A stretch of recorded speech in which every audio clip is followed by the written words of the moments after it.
board training. to order. And we have 8 of our, or 7 of us, 7 of us out, and Lou will be joining us very soon. So that's in terms of the quorum. And the first, the way this is going to work is Katie is going to first of all talk about the legal issues, and she has a presentation, and then Bonnie will follow up with some parliamentary issues, and hopefully that will take us up to around noon, and then from noon until 1 o'clock, I'll be meeting with the newest board members to review some things that are in the director guide, and everybody's welcome to stay for that as well. But that's kind of how our morning's going to go. And so I appreciate that we're trying Zoom and seeing how this kind of a virtual venue might work for us. And I will now turn it over to Katie. All right, thank you. All right, thanks everyone for joining and also for learning the new tech. I know some of you have used Zoom before, but we figured we'd give it a shot so that we can see each other during the training. This particular training I developed 3 years ago, I think, and so nothing really has changed except a minor item on the order of precedence page that I'll be showing you, but otherwise these are just scenarios that pretty much affect governing boards across the country, anyone subject to open meeting law and nonprofit corporation law. So it's pretty standard training. If we want to go off and talk about some other scenarios, or you have questions about can I not, should I not, we can certainly discuss that. But for now, let's just jump right into it. This is the order. Katie, do you want people to mute or not? You know, we can try it with unmuting right now because we have a limited audience. Nobody has background noise going on. And I would like it to be a free flow conversation. If it becomes too much where we have too much background noise or interruptions, then yes, I would ask everybody to mute and then only unmute when you're talking. Okay, but so no barking dogs. Yeah. So for now, though, I want there to be input. I want to have free flow conversation. So let's feel free to stay unmuted if you'd like to participate throughout the meeting. Okay, and Lou has joined us now, so we're full board. Yes. All right. So this is the order of precedence. These are most of the important documents that govern how we run meetings here, how we operate our business, how we interact with owner members.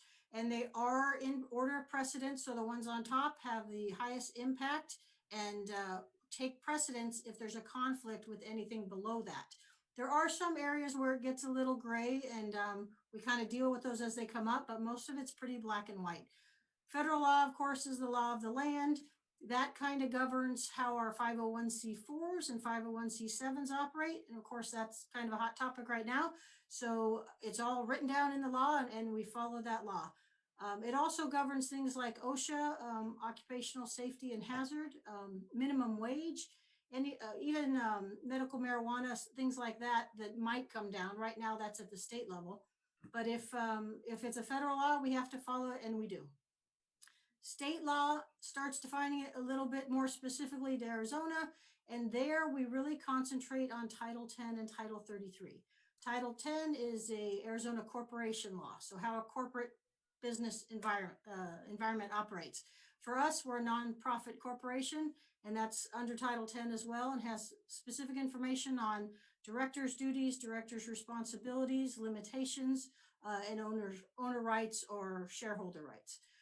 And then Title 33 is the Arizona Planned Community Law, and that's really where we live.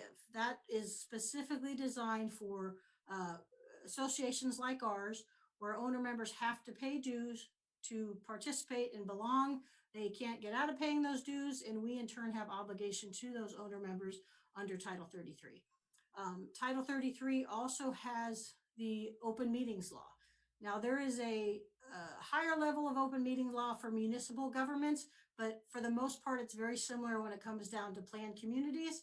So if owners or directors are curious about how we have an open meeting, when the members can participate, et cetera, a lot of that's going to be found in that Title 33. If you're curious, just Google ARS Title 33, start at Chapter 1802 and go down from there. So the CC&Rs, that's really what binds the owner members to the association. It outlines their responsibilities: keep your yard clean, don't disrupt your neighbors, and what they're responsible for doing to be part of this community. There are, as you know, over 100 sets of CC&Rs in this community. It would be nice to have one. It would make things a lot easier, because sometimes you might have 6-foot fence over here, and that's okay, but over here you can only have a 3-foot fence. So there is an obligation on the owner members' part to understand what their CC&Rs are. And we, as of a couple years ago, are responsible for enforcing those. Sometimes members get frustrated that we just don't come in and clean up a property because they made a complaint, but we have obligations under state law on how we can enforce CC&Rs. And it can be a timely process that can be frustrating for people, but we have to follow that law in order to ensure the owner members' rights are not infringed upon. Articles of incorporation, those were what were created back in 78, 79. That actually created the association, and it states our purpose. We're here to take care of the recreational and leisure needs of our owner members. Bylaws, that's what you're most familiar with. That's where you guys kind of live on your day-to-day operations. That outlines your responsibilities. It outlines limitations and powers for the governing board, also for the GM. It also outlines membership types and membership rights. We have very specific membership types. We can't just add a new class of membership if we wanted to, and then what the owner members can and cannot do. The bylaws are meant to be hard to change, but there's different levels even within there. A simple bylaw change can be done and accomplished by a majority of the board. It does have certain posting requirements, so you let the members be aware that you're planning this change. Then it comes to a workshop for discussion, comes to a board meeting for a vote, and it's done. But there's other ones when they start to impact owner member rights, that those have to go to a vote of the membership. If you're going to change the class of members like we talked about, or change any of the obligations or rights of those owner members, you would have to take that vote to the people, and that's a very high bar. And we'll talk about why that is, and it has to do somewhat with the quorum required at a meeting for that kind of a vote. And then there's also some bylaws that require a supermajority vote of the governing board. So it just depends on what you're trying to change in there. Facility agreements, every owner member that comes in here and buys a property is required to sign one of those agreements, and that says, I promise to pay my owner member dues, whether I use the property or not. And for us to try to operate an association without knowing what kind of income we're going to have from year to year would be impossible. And so to enjoy what the community offers, and for us to be able to plan and for them to be a part of it, they sign that agreement and it binds them to the association. And those agreements do carry with the property, not the owners. So even if they sell the property, the new owner is obligated to follow those, whether they sign one or not. Policies, that's another level for the governing board. And that's really what the board's role is in this association, is to set policy.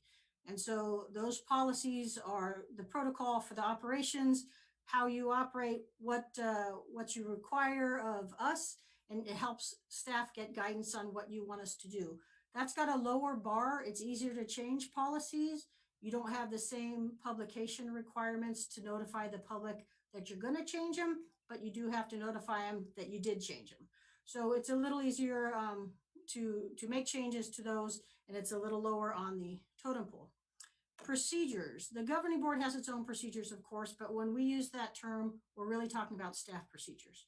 So when you create a policy and you give it to the GM to carry out, we create staff policies to carry those out. And that may be how we clean something, how we operate during COVID, what our opening procedures are. So that's really at the staff level in the day-to-day operations. Our RNPs, those deal specifically with the chartered clubs. Obviously, we're talking a lot about that these days. It outlines the rules that the clubs need to follow in order to be a chartered club with the association. We offer them certain things in exchange, and they have certain obligations as well. Those, again, are easier to change than both the bylaws and the policies, but there's standardization to make sure all the clubs are, in general, operating the same way. What happens with that in the future as we deal with these tax issues we've been talking about remains to be seen, of course. And then we've got a couple other outliers here that specifically deal with meetings. We hear a lot about Robert's Rules of Order. That has to do with parliamentary procedures. You know, when a meeting can be postponed or ended, when people can speak on agenda items, when something can be tabled. So it's very specific parliamentary procedure and kind of governs how the meetings go. The standing rules were created by a board several years ago to add a little more definition to our meetings. And that kind of says, okay, you can vote at this meeting, you can't vote at a workshop. So again, it's lesser on the priority, but it just helps guide how the meetings go. And they were created because there were some questions. Can we vote at this meeting? Can we not, etc. And then we have custom. Now we've been here 40 years. How we operate, things that we've done historically, come part of who we are, and how weird scenarios that crop up might be handled. They don't really have any legal standing, but they are taken into consideration when we have issues come before us. And then some other things I just want everyone to be aware of. We kind of talk about, and you as directors will hear a lot about, well, why don't we do it this way? Sun City does it this way, or they're doing it over here in Sun City Grand, or how come, you know, streets are private in Portobello, why can't we do that? These communities are very different in some very substantial ways. They're very similar in terms of they're age restricted and they're here for the enjoyment of the members, but they're very different in significant ways. Portobello, Sun City, and Sun City West are all unincorporated. That means the next level of authority above you guys is going to be Maricopa County. So there is no city government here. Now, Sun City Grand is different. They fall in the city of Surprise, so they have a city government. They have a city police force. They have all those other city services you would come to expect. We do not. The ARS, we talked about Title 33 and Title 10. Sun City Grand and Portobello also identify as planned communities, and they follow that statute significantly. That includes the open meetings law. Sun City used to, but a while back, from my understanding, they changed that. I do know Senator Debbie Lesko went to bat for them, rewrote Title 33, so it specifically excludes. Sorry. So that Title 33 specifically excluded communities built before 1978, which was Sun City. So that law was modified and took Sun City out of it, which means Sun City doesn't have the same open meetings law, open records law obligations that we have. Our owner members have a greater transparency with us and a much better opportunity to come to the meetings, to come to the committee meetings, and to ask for records. So that's a huge difference. Of course, the population and when we opened and those differences with economies of scale, you know, we've got a lot more amenities, which is great, but that costs a lot more to maintain. We're also 40 plus years old, so that's harder to maintain than brand new buildings or buildings built in 2003, like in Portobello. Point of interest, a few years back, Sun City Grand changed their age restriction to 45. They were hoping to attract more members, more buyers. I don't know that it had a significant impact, but they do happen to be 45. We do have within some of our subsets of CC&Rs, it'll say that you can be 50 or older to live here, but when there's a conflict, our master CC&Rs govern, and so our age restriction is 55. And then this is another huge one, the assessments on our owner members. In those other communities are all per lot, okay? So one lot, one property, one vote, one member due. Much easier to manage, much easier to budget that way. For us, it's per person. So if it's one person in that household, you get one due. If it's two, you get two. But we also have individuals get a vote, which makes our elections much harder to operate. Everyone's got to be treated as an individual with an individual account, and that happens to be with the owner member dues and the billing as well. So something to just keep in the back of your mind when issues come up. We talked about these before, but again, if you're looking for specific information, open meetings, open records, you're going to check Title 33. Conflict of interest actually falls in 33 and in 10 and in our own bylaws. So that's in a lot of places, obviously, an area of concern. The corporate setup, the place of business, statutory agents, et cetera, is all in the nonprofit corporation law. So on that conflict of interest, any director or director's immediate family that's going to benefit from something that you guys do on the board, you're obligated to declare that conflict of interest. You can still vote on the issue. So that's kind of an interesting conundrum. You have to declare it, but you can still vote on it. Then it becomes an ethical issue. I'm not going to read all of this, but our bylaws pretty much say the same thing as ARS 33. So why should you care about all these different things? The conflict of interest, if you're still allowed to vote, why is it a big deal? Because then we get into an area called safe harbor. So as a director, you are covered by our insurance. You are a volunteer, you're acting in good faith. If something goes awry, you're going to be covered by our insurance. If you step outside of that, however, and do something that is, explicitly forbidden or just blatant disregard, you may not and probably won't be covered by our insurance. So this is just something from the issue Lodestar that deals with nonprofit organizations such as ours. It talks about if you act in good faith and within the scope of your official functions and duties, you're good. If you are doing something willfully, wantonly, or grossly negligent, then you may be on your own if there's some kind of suit filed against you. That includes criminal acts, libel and slander, discrimination against an employee, or antitrust matters would be excluded from the insurance coverage. Articles of incorporation say the same thing. I'm not going to read that specifically, but it talks about, again, the willful disregard kind of conduct. So where do these kind of things pop up? Where might you find a tripping hazard here? Well, fiduciary responsibility. If you're out spending our reserves down for, just stuff we don't need, irresponsible with it, losing it in the stock market because of silly decisions, you might be personally responsible. That's one of the biggest areas that corporations get in trouble. This next one, data breaches, is of course becoming huge. If you're entrusted with the owner members' information and you're not protecting it, or you're using their personal information, in a way that harms them, then you can be liable. I will tell you, we have multiple layers of protection. We never collect Social Security information from owner members. We never collect or save their credit card information that's handled by a third party who's PCI compliant. So we are in really good standing there, but it is something to be aware of. Privacy issues, if you have access to, say there's a CC&R case where maybe it was a hoarder situation, you have personal information about that person, and you choose to share that information with someone who's not part of the privileged group, that can get you in trouble. If an employee files a lawsuit against you for something you did willfully wrong, grossly negligent, you might have an issue. Sexual misconduct, another area, luckily we haven't really had that here. Social media is another area we're getting into. If you libel or slander someone on social media, you could be personally liable for that. So it's frustrating. You're in a difficult position as a board director.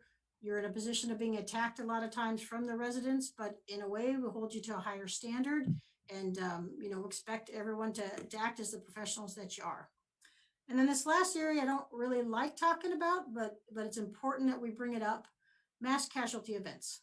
So these have happened. These have happened in age-restricted communities right here near us in Arizona. And when it happens and everything's going crazy, you're just worried about your neighbors, their lives, their safety. But there's also an obligation as a board director that you become a board director at that point. And if you're sharing information with your friends and neighbors and you're reacting to the scenario and putting out information that could put the association in risk, then we've got even another additional, more serious situation to deal with than the casualty itself. And that would come into play if, for example, you say, we always knew that guy was crazy, we should have done something about it. If you're just telling a friend that on the sidewalk and it ends up in court later that we should have known, we should have done something, then we have more of a liability. So God forbid this ever happens. Come together as a board, come together with the staff, and we handle it as a team, not as individuals talking with our neighbors. So just a word of advisement on that. So I like to say knowledge is knowing what to say, wisdom is knowing when to say it. You're going to get a lot of information as a director that the residents themselves may not get. That comes down to, like I said, some of the CC&R cases. If we're in an executive session with the lawyer, That information is privileged. You're required to keep it confidential. Even if you go off the board 10 years later, it's still confidential information. If you go outside of that, again, that personal liability comes into play. So just because you're off the board doesn't mean you can start sharing that information. So hypotheticals, I've got a lot of these coming up, and it's really the best way, in my opinion, to kind of train the board, to get you thinking about things before they happen so you know how to react when they happen.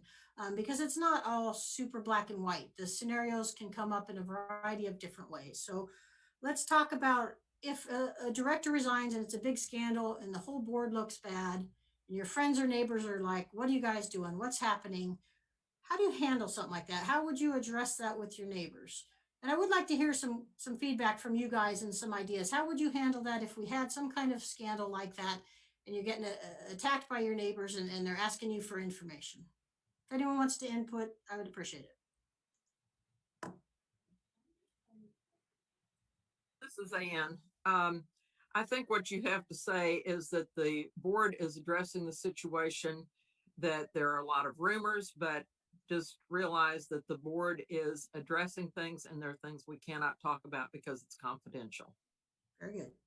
Another good answer, if you're caught, these are friends that are asking you. It's hard to know what to say when they're your friends and they know you've got an inside track, but simply saying, you know what, the best way is to come to the board meetings. That's where all the official information comes out. That's where we crush rumors. I'd advise you to come to any of our board meetings or watch them on YouTube. It's easier to have an answer for your friend than to be forced into giving an answer you really shouldn't be. We talked about a resident attacking you maybe on Facebook, not responding, not libeling them, not slandering them. Civilly responding and encouraging them to come to meetings is a good way to handle that scenario. What about the CC&R case escalates to the board? You've got personal information and someone comes up to you and say, why have you not handled that violation? It's terrible. It makes the whole community look terrible. We kind of talked about that. That's personal information. There is a process. We have to respect the owner members' rights as well as the association's rights. So just letting them know that can be a process that takes time is a good way to handle those kind of inquiries. All right, so some of the areas those are hypotheticals, but some of the areas you're more likely to get into sticky wickets with are open meetings law and open records law. So let's take a look at those. Here's some other scenarios. And this I do want input, feedback, discussion from you guys on. So let's say you got a board meeting come up, you text a fellow director, just one, not a quorum, and you ask how he's going to vote in the next meeting. Is that a problem? Probably is. Probably is. Any other thoughts? Yes, It's a I problem. think it's a problem. So legally, technically, if it ended up in some kind of lawsuit, you couldn't get in trouble because it was only one. But is it ethically the wrong thing to do? Absolutely. Absolutely. Those discussions should happen in front of the public. What about you email the board the day before the meeting, letting them know why you plan to vote a certain way? Is that a problem?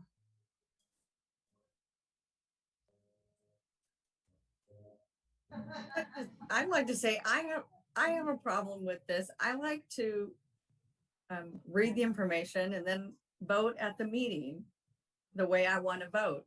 The problem I have is then I get a phone call or I get confronted by another board member wanting to know, why did you vote that way? Well, I'm sorry, this is my opinion. I voted the way I want to vote. I don't want to be challenged. I want to be questioned. We had a discussion at the meeting. These are what the meeting's for. We're 9 members who were put here on this committee by the community to do the best for the community.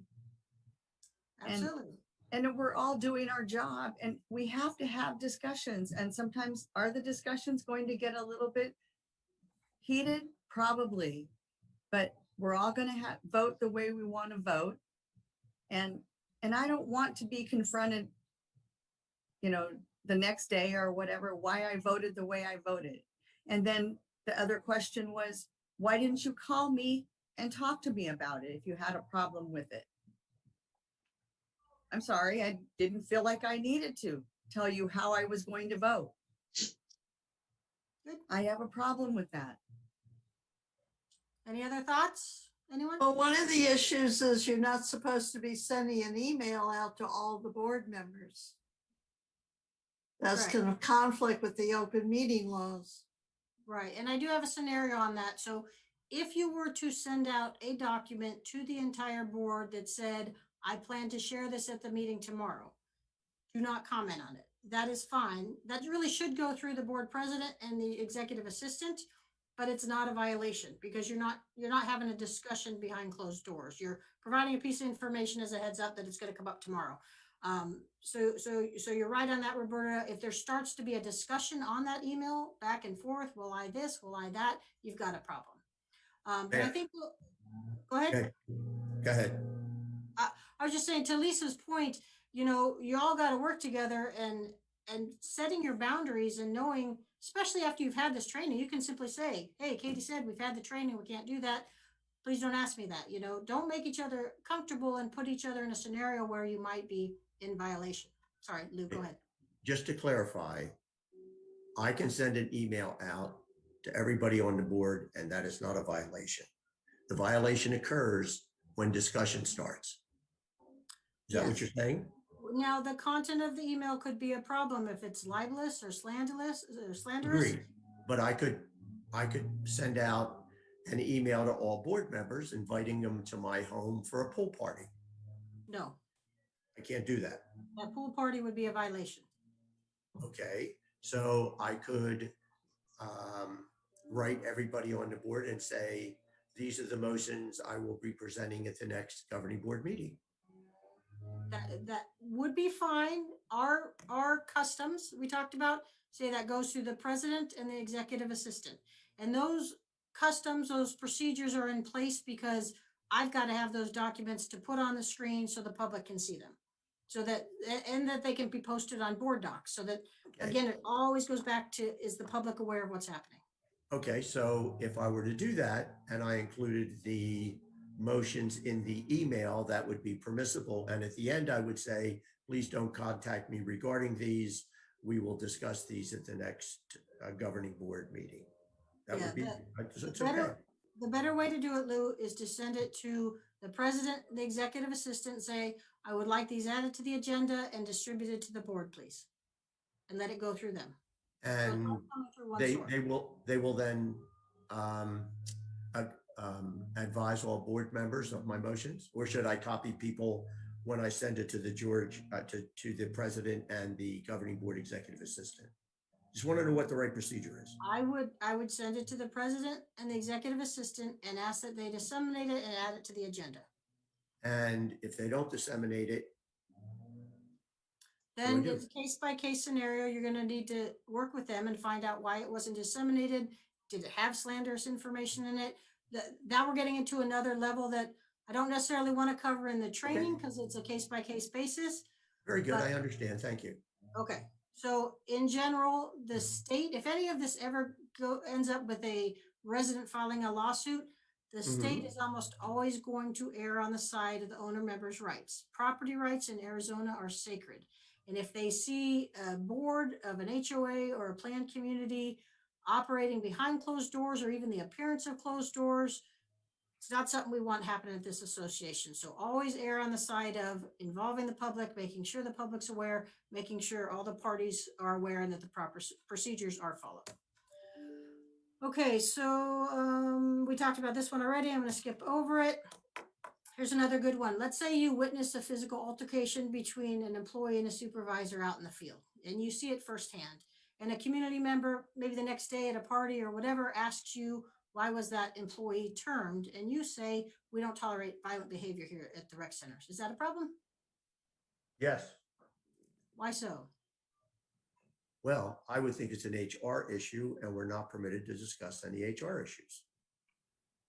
Very good. Any other thoughts from anyone? Right. Even just saying violent behavior implicates that person in something. And the answer is this is an operational issue. The board doesn't get into that. So Operational issue. It's not- operational issue. we And don't when we're wanna get sitting involved. when we're sitting here having training, it's very easy to discern between operations and policy. Yeah. When you're doing your day-to-day work, you're going to find yourself tripped up in some of these scenarios because you're going to find issues you're passionate about. All right, so your son's landscaping company was chosen for a rec center's contract over $100,000 for the year. Is that a problem? Possibly. Possibly. It's a problem only if you're planning to vote on something or you voted for it. Any other thoughts? I'm gonna say, Bids taken. maybe if you didn't disclose that that was your son at the time that the bids were awarded. Right, so the state law, Title 33, Title 10, and our own bylaws say you have to declare that you have a conflict. And if you're not sure, you have to err on the side of declaring that you have a conflict. Strangely, the law says you can still vote on that issue.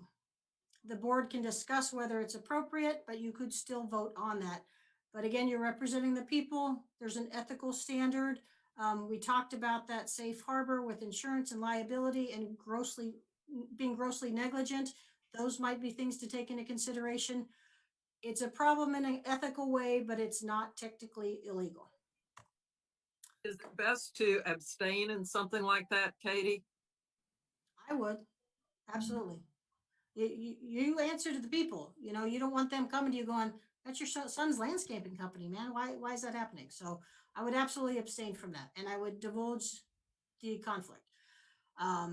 Okay, so let's say you have a resident who's just doesn't like the board. They're always critical. They're kind of a pain, and they come up to a meeting and they stand there with their cell phone and they record your meeting, or they record an individual who's sitting at the dais, and you have a problem with that. And you go over, put your phone away. We're having a meeting here. Sit down. Is that a problem?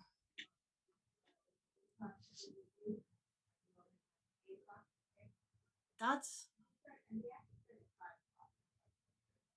Did I stump you all on this one? It's an open meeting. I think it depends on what they do with that, but it's an open meeting and it's being recorded. And previously, like I said, I developed all this training 3 years ago before we had YouTube and before we were videotaping meetings. So this did come up. We had people videotaping our meetings on their cell phones. The law states they have every right to do that. You cannot It's an tell them. open meeting law, and with social media out there now, I mean, I don't see how we can tell them they can't Agreed. do that. Absolutely. Now, if you're in a private setting, then other state privacy laws come into play. Social media's made a lot of that very, very strange, but if someone records you at a party and puts that on YouTube and embarrasses you, is that an invasion of privacy? Well, that's kind of outside our regulations, but you get into sticky situations there. But when you're in your official capacity, in an official meeting or in one of our buildings, they have a right to do that. So just be aware. All right, so let's talk about what you should be doing. Enough of that, not what you should not be doing. So setting the policies. Really, that's what it comes down to. The governing board sets the policies, the GM carries out those policies. So how do you do that? Well, come to the meetings prepared, do your homework. Don't show up at a meeting, say, well, I haven't had a chance to read that yet, but can you tell me what it says? Read the documents that come out that are posted on board docs, so you show up at the meeting knowing what you're supposed to do. Read the bylaws and the policies. They're not the most exciting reading, unless you're a nerd like me, but you should be aware of those. And then communicate with civility. It's healthy to have a board that disagrees, that has conversation, that the public can come and sit and hear the two different sides of it, but do it with civility. And it's not gonna make anyone look good if we argue in public. So we're here to serve them. And then understand it's not about winning, it's finding consensus and moving the association forward. So it's not those individual battles that matter, it's the health and enjoyment of the association moving forward. So finding that consensus, whether you agree with it on that particular issue or not, that's really what we're here for. And then speak with one voice once a decision is made. If a vote's been taken, we move on. You know, we don't keep bringing it up. We don't go to our friends and say, well, they did this, they did that. Here's what the board decided. Here's what we have coming up in the future. Come to a board meeting if you want to get involved. Pat answers for your friends out there. Don't get caught up in the minutia. This happens a lot when we start wordsmithing policies and revising it. Should that be a the or an or an and? You know, you don't have to win every little battle on the wordsmithing. Does it make sense? Does it work? Get it done, find that consensus. And then stick to policy. We talked about that. It's easy to define policy versus operations when we're talking here, but when you get out there and you're passionate about something, it gets a little more difficult. So here's some examples about how a policy might get into operations. If the board says we have a traffic safety problem up front, Mr. GM, we want you to do something to slow down the traffic in front of the rec centers. That's fine. That's direction to the GM, a policy. Telling him to do speed bumps or close this entrance or have a security guard out there, that's operations. So it's pretty fine, and it's a continuous line of handling the same problem, but there's the definition. You tell him what you want to get done, he decides how to get it done. Increasing golf revenues, fine, that's a policy. We want you to increase golf revenues. Telling him where to advertise golf, what rates to set. Ultimately, you have the approval on those rates, but getting too far into the weeds on that would be a problem. Saying you want to improve customer service, that's a wonderful policy, a wonderful goal. That's great. Telling him which advertising or marketing firm to hire, that would be operations. Make sense? All right. A couple other random areas I just wanted to talk about. We talked about the emails earlier. Along with group emails and sending them back and forth and communicating behind closed doors in that way, any kind of serial email conversation, and that's serial with an S, where I email you, you email them, they email me, but it's only one person, that's still considered an illegal meeting because in the end you involved a quorum. Same thing with a phone tree. Well, I'll call him, she'll call me, we'll call whoever, and in the end I know I have 5 votes. That's a problem. So even if it's only one person at a time, but in the end you have that poll of who's going to vote how, that's an issue. Okay, so we have an owner member meeting coming up. That is very different from a regular board meeting. So state law and our bylaws require one owner member meeting a year. And that is the owners, they do get a talk at every meeting, but that's the one time a year where they get to come up with anything they want to talk about, input, questions, comments, concerns, compliments. And that's what you're there for. That's what they're there for. And you can respond. So that's an open-ended agenda item. Comments from the public, you can respond to them during that one meeting. In other meetings, if it's not on the agenda, you can't discuss it. You can thank them. If it's a simple black and white answer, you know, you can give them that answer, but you can't get into a discussion on something that's not on the agenda in a regular meeting. And the agendas for the meetings, as you know, have to be posted 48 hours in advance. All of that is designed to give owner members an opportunity to go to a spot they know on the website, see the agenda, decide 2 days in advance, do I need to go, do I not? So if you added something the next day, that's not fair to the public. They didn't know that was on the agenda. So always err on the side of the owner members and keeping them in the loop. Katie, Yeah. can I ask you one question? Sure. At a meeting, Yep. I believe George said that we can always make a motion. Is that correct? At a meeting, or does it need to be on the agenda? Has to be on the agenda. That's not what George said. So are you saying now that the absolute rule is no motion can be made at a regular meeting unless it is on the agenda? Are you sure of that? Yes. So if I'm Joe Public and I Not look at Joe the Public, a director. Okay, but let me explain. Okay. I'm Joe Public. I look at the agenda 48 hours in advance and there's nothing Mhm. exciting on it. So I decide to go golfing that day. At the meeting, a director decides to add a motion to close that golf course or whatever that motion may be. Mhm. That's not fair to the public. They didn't know you were discussing it. Good They point. didn't have an opportunity to attend. So they must be presented to the president for inclusion on the agenda more than 48 hours in advance. Obviously, there's some work to do. Yes. Great, thank you. Okay. So back to that owner member meeting. That is the only oddball meeting we have once a year, unless the owner members called for an additional owner member meeting.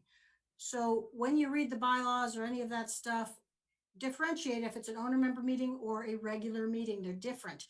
In an owner member meeting, if you wanted to take action on a motion that was appropriately posted, you would have to have a quorum of 1,000 people show up at that meeting. And state law says it's like a minimum of 1,000 or 10%, whichever is less. In our case, being as huge as we are, Some of the state laws didn't take into account a 28,000 member association. But because of that, you'll probably never see a motion on the annual owner member meeting. What we usually do is we have a regular meeting, we adjourn that meeting, then we have an owner member meeting, and we take member comment on whatever they want to talk about.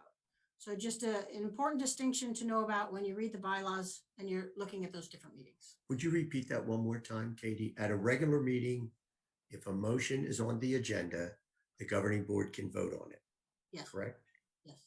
At an owner meeting, if there is a motion, there must be 1,000 owner members resident for the board to vote on it or for the residents to vote For on the it? residents to vote on it, sorry. Okay. The residents to vote on it. Okay, got it.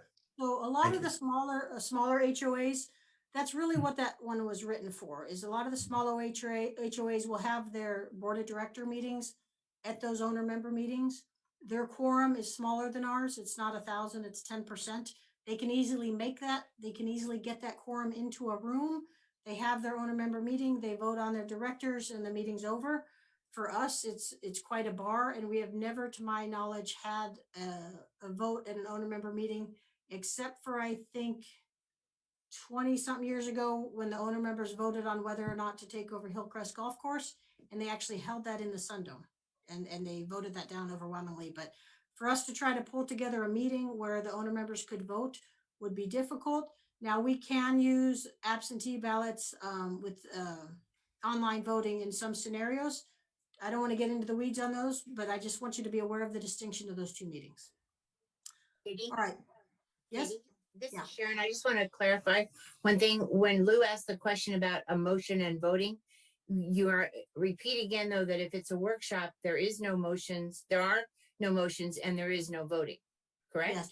And that's according to the standing rules we talked about. Right. in the- And I just want to make sure that when you said any meeting that we're not talking about workshops. Correct, sorry. Great. It's okay. I want to make sure that I understand it correctly. That's all. Okay, and then another thing, when committees start creating subcommittees, they start to think they can meet in people's houses because it's a small group. All meetings of any association group like that has to be held on association property. So get with Karen, schedule a room, but don't think that a subcommittee or anything like that can be meeting in people's homes. So again, because they have to be open to the public, they have to be on association property. Along with that conflict of interest where you have to declare a conflict, you're not able to accept gifts over $25, and in the course of a year, no more than $250 in gifts. I would say don't accept gifts. Again, sometimes this comes down to ethics, but this is specifically forbidden above $25.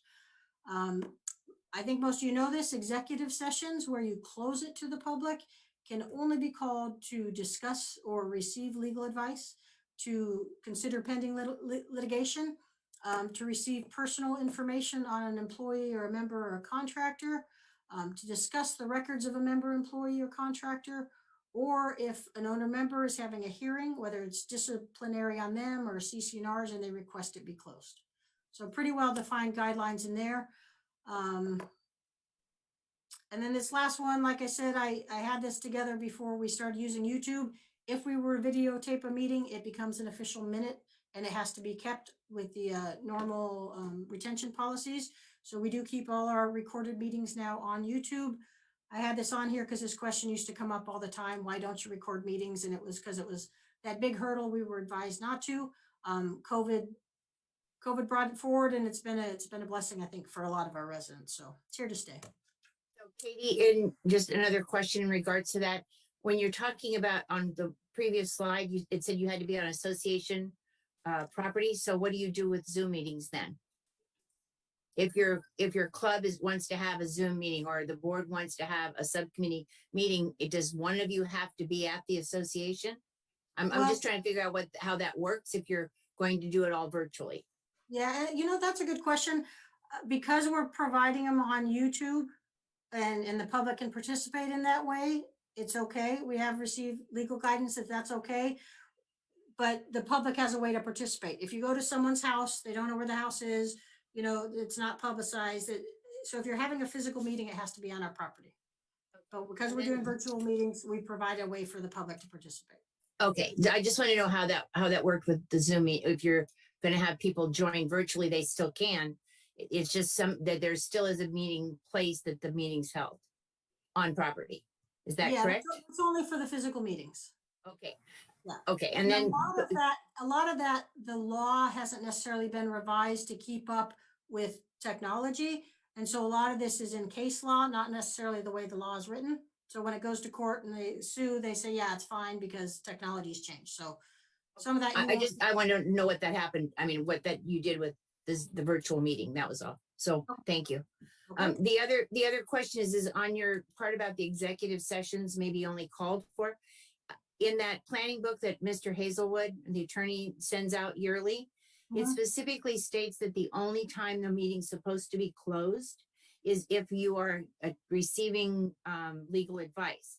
And that after that, then the meeting is supposed to be open when there's discussion. It's not that you are allowed to continue to have closed meetings. Can you explain how that works? Yeah, and I don't have the law right in front of me, so I can't say whether it says to receive. My understanding is to receive or consider. I think the phrase they use is to consider legal advice. And so if the lawyer gave you a written opinion and you called a meeting to discuss that written opinion, you've already received it, now you're considering it, that's fine. You're discussing a legal advice that can be behind closed doors But because only part. That's what I'm saying. It's only that part that's open for consideration. The rest of the meeting has to be open then, according to what Mr. Hazelwood wrote. That's why Right. I'm asking the question. yes, if you're considering legal advice or you're receiving legal advice or you're considering possible litigation, so you receive the advice, you've talked about it, we might get sued because of this, then you can still be behind closed doors. Make sense? In all cases, you're going to err on the side of being as public as possible, as quickly as possible. But there's always times where if you're getting sued and you've got to discuss legal strategy or possible scenarios, and maybe you received that advice a week ago, you can still be behind closed doors. Okay, I think it's that word consider that you're looking for. All right, so this I just throw in as a point of information. A lot of people don't realize if they have a disagreement with their HOA or their planned community and they want someone to get involved and they think there's been an abuse, they actually go to the Arizona Department of Real Estate. They're the ones that handle these issues. And so it costs $500 to file a complaint against an HOA or a planned community. There's some stats for you from 2019. And again, those include all the HOAs, and there's a ton more HOAs than there are planned communities. So there's not a ton of ones that make it to this level, but there are some, and that's kind of that last line of resort if someone had an issue. Okay. Word about email and laptops. I know Sue's going to cover some of this in the Board of Directors guide, but just as a refresher for some of you, you all got a laptop, you got an email address, you got the Microsoft Office suite. That's for use for association business. We do give you a password and we ask that you not change it because if you do need support, we kind of saw that this morning trying to get Zoom on, we can log into your computer, help you get things done, help get something fixed, help connect your printer to your wireless network at home. If you start changing passwords, we can't do that. And it is company policy for our employees. They don't change their own passwords as well. So that doesn't mean we're going to log into your computer and start snooping around. IT does not log into governing board computers unless asked to do so by that governing board director if they need assistance. Or usually it's like they need a an application download updated or something like that. So, Hey, Katie. Yeah. I realize that the association has the authority and we cannot deny access to any information on our rec center computer. I've gone out and I've done a little work, a little review of TeamViewer, the application we use for remote access. And it does have the ability to ask prior to accessing the information. Now, if we were on a rec center network, I don't think you have to ask because we're on a rec center network and that's reasonable. You own the network, you own the equipment, yada, yada. However, when you access information via my private Wi-Fi from my home, I believe that minimally pop-up should occur and where the person agrees to it for two reasons. Number one, the person would know that you're accessing it. But number two, the association could never be liable for getting information from a private network. You know, it's sort of like the, I don't know what they call it, the bang bang law or whatever. They have to do certain things before they enter your home. Well, theoretically, you are entering my home when you come in through my Wi-Fi. So minimally, I would ask that TeamViewer be set up so that and believe me, I've asked, and your staff have been great coming in and fixing the problems. But I think a pop-up asking for that would be reasonable. Just a thought. Thank you.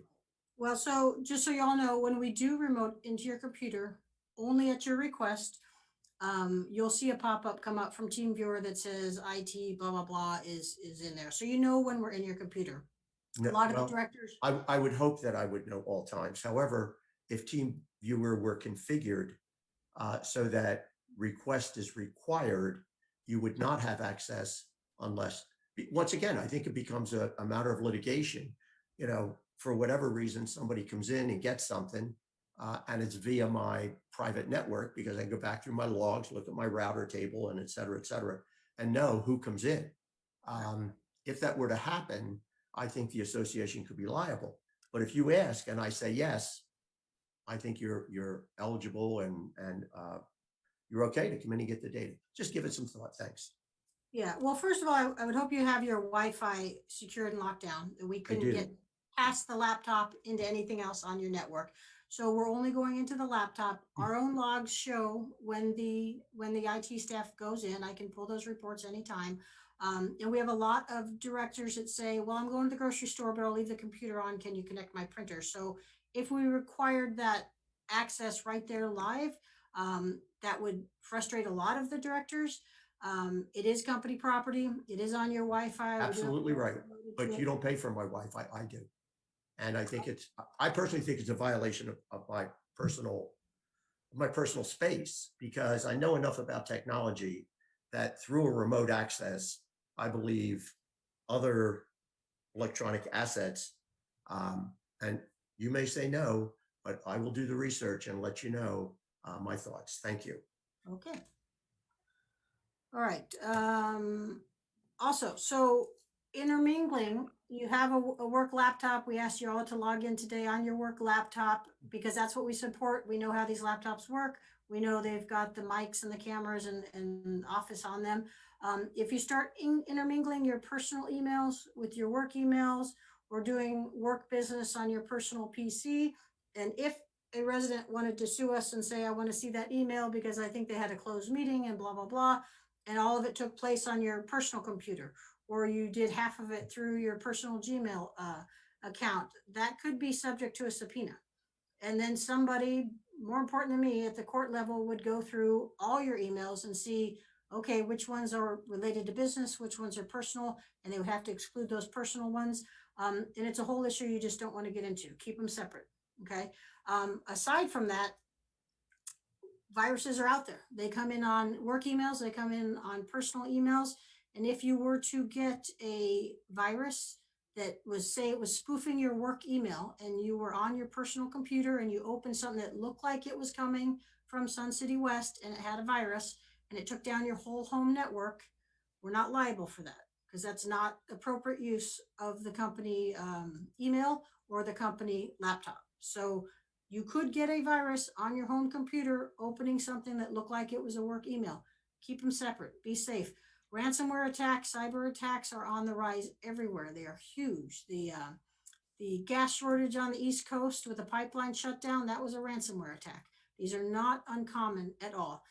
They're not something you want to deal with, and they're certainly not something you want to deal with on your personal infrastructure. If your laptop gets attacked, bring it in, we'll clean it up, we'll get it fixed. We support that. Not on the personal equipment. Any questions on that? All right. I think that is the end of my presentation. So just a high level view, if you have any additional questions or more specifics you want to talk about, we can do that now or offline or individually. IT staff is here for you. 6161 on the telephone if you're calling from the association. Otherwise, it's 623-544-6161, or just send a ticket to us. I'm not going to put that email address out because the public is viewing this. You should all have that in the written documentation we've given you. So any questions? Otherwise, it's back to you, Sue. I have two questions. Sure.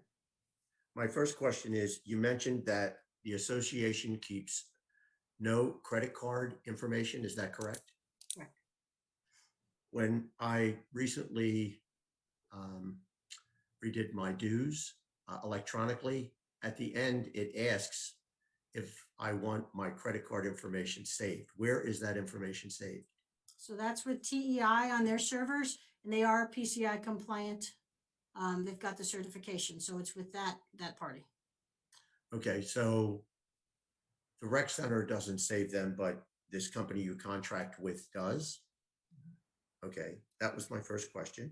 My second question is regarding the collection of signatures. For example, when I ran, I needed so many signatures to run for the governing board. Mhm. What are the rules there? Where can you ask someone for their, to print their name, to sign their name, put their rec card number on it and date it? Okay. And So- it be, go ahead. Good question. So first of all, so don't forget, you cannot use, and if you're involved in a club and you're on that club's distro list, you cannot email the club and say, vote for me or vote for President Biden or President Trump. You can't do anything political on club emails Okay. or club website, any club property, and that includes the physical property. You cannot go into a club room and say, sign this petition. You can't ask the club to host you as a guest speaker and talk about whatever political thing you might want, whether it's a local political thing or a national political thing. If you want to sign petitions or get signatures specifically, you file with Karen, and Karen needs to see what it is you're getting signatures for. And then she Okay. will give you, here's where you can get it, here's what you can get. I will tell you, inside any building is going to be a problem. Outside the library, outside the sports pavilion, so long as you're outside, you're not interfering with the residents, you're not inside, or you're not in a special event. So even though So, I'm sorry. the Beardsley Park is outdoors, but if we're having a concert in the park, we don't want people coming in there disrupting people who are trying to enjoy a show. Okay, so now my next question then, just to verify, I could be outside of the, let's take the administration building. I could be outside the Silver Club, outside the Lapidary Club, out on the patio there, and ask people to sign my request for sitting on the board, correct? Just don't interfere with them. I mean, Okay, you can't and, block the and I- entrance, that's it, yeah. and I could do that on golf course patios as we're sitting drinking beer. I'm gonna defer to Karen on that one, if she's on and can hear. Karen, thoughts on that one? Yeah, Karen. You can go anywhere as long as you don't go inside. When these rules were written under or reviewed under a committee a while ago, the Uh-huh. idea was that if there is a roof in place, you can't go under the roof. So for example, when you mention what we call the plaza, Lou, where Toy Key is and Rip and Sew and all that. Yes. When I have given permission to petitioners of any type, they have to petition outside the iron gate structure. Because to go inside the iron gate structure is to enter the facility. Do you follow what I'm saying? I do. Yes, so that's where I allow petitioning. I allow it at the door of the library. It can be done at golf courses. You cannot go into the pro shops or into the facilities. You can stand outside. So to your point, if people are sitting at tables at a golf course and they're eating or drinking or whatever, that Yes. might be construed as disturbing them. Okay. But once they walk off the patio or they come out of a door or they're going into a pro shop door, that's a good place to ask for signatures. We can't disturb people. who They are ask in people to the door. step off the patio to sign it. Not really, because you're interfering with them. What No. you can do is when they decide to leave, then you can say, yes, do you mind signing my petition for whatever? Got it. Okay, so outside the iron gates. I misspoke on and- that one. I apologize. Definitely defer to Karen. That's why if anyone ever wants to do it, we send her to Karen. That's right. I'm Okay. the petition guy. Thank you, Okay, Karen. You're It's welcome. Very clear. Thank you. I think we're back to Sue. Okay, if we're done with this particular section, we're going to move ahead to parliamentary issues. And does anybody need a break? Are we okay to still go ahead? So I have one question that for Katie before it jumps. I Okay. don't know if she's going to jump off or if she's going to sit with Sure, us, okay. but I think it might. I jotted something down, and so I just wanted to read it. And I think it's going to fall under. That screen popped up, and it had just what I needed. That legal thing. I don't know where it went. It was up there, and then it went away.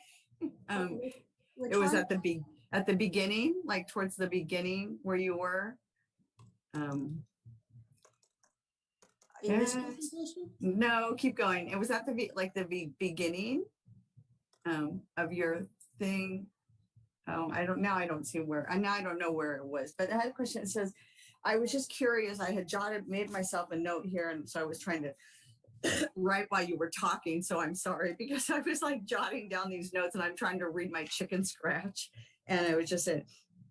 The one question that I had though regarding legal and ethical considerations and whatnot also though, and then we got into some staff areas. And as an employee, does the general manager owe a duty of loyalty to the association?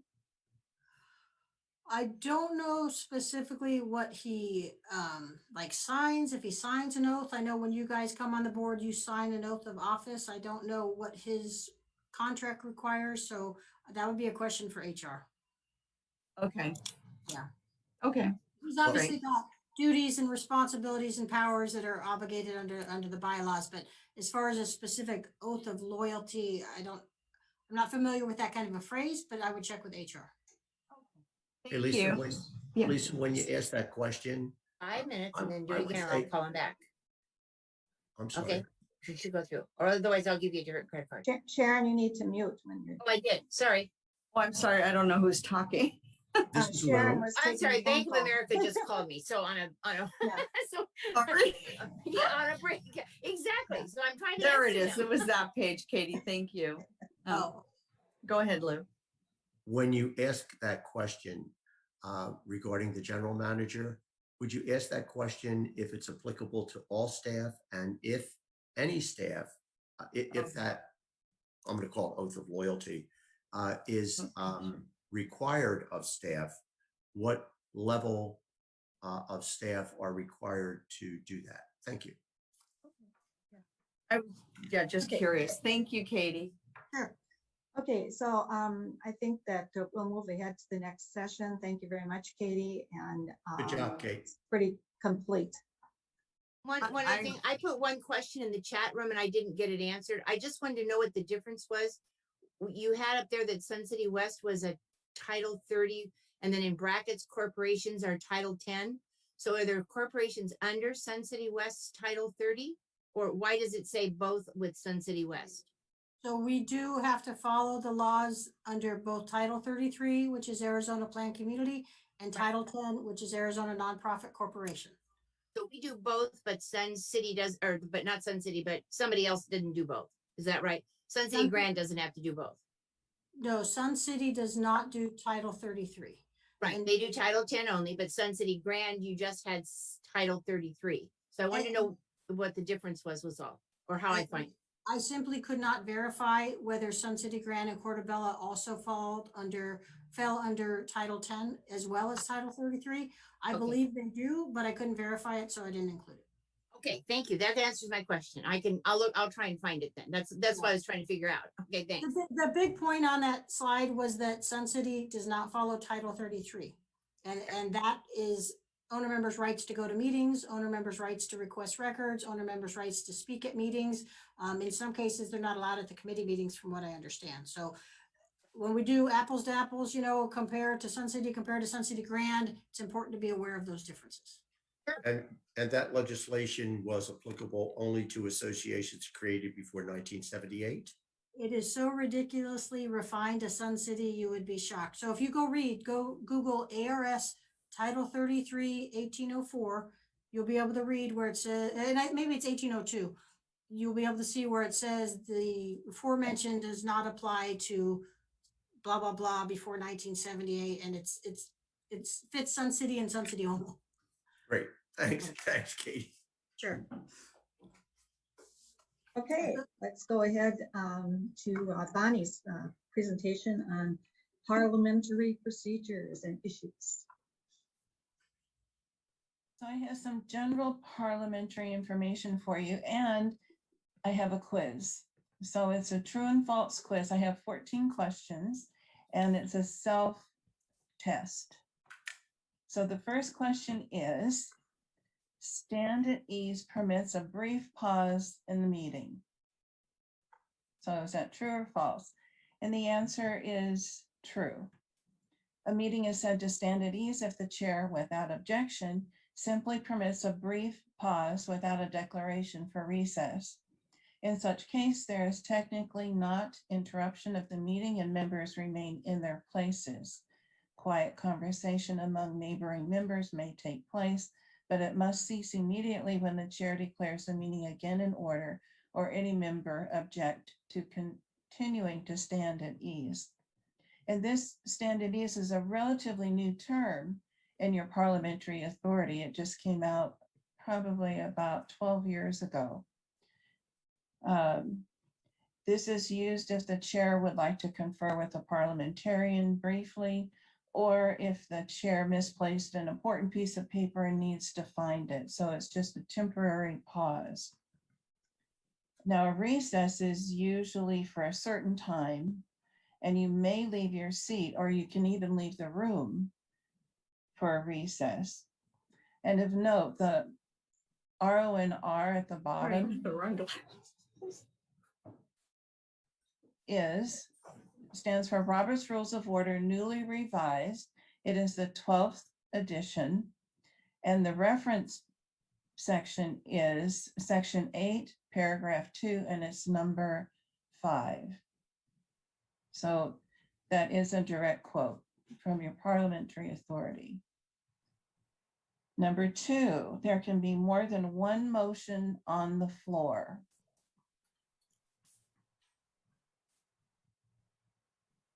This is true. You can have more than one motion on the floor. There are also many other separate parliamentary motions that have evolved for specific purposes. Many of these motions involve procedural steps relating to a main motion already being considered. For example, if you have a main motion, then someone moves to amend, then another member moves to refer it to a committee, you actually have 3 motions on the floor. You would handle this by taking a vote on referring it to a committee. If that passes, the main motion and the amendment go to the committee. If it doesn't pass to refer it to a committee, then you vote on the amendment. After that's done, then you will vote on the main motion.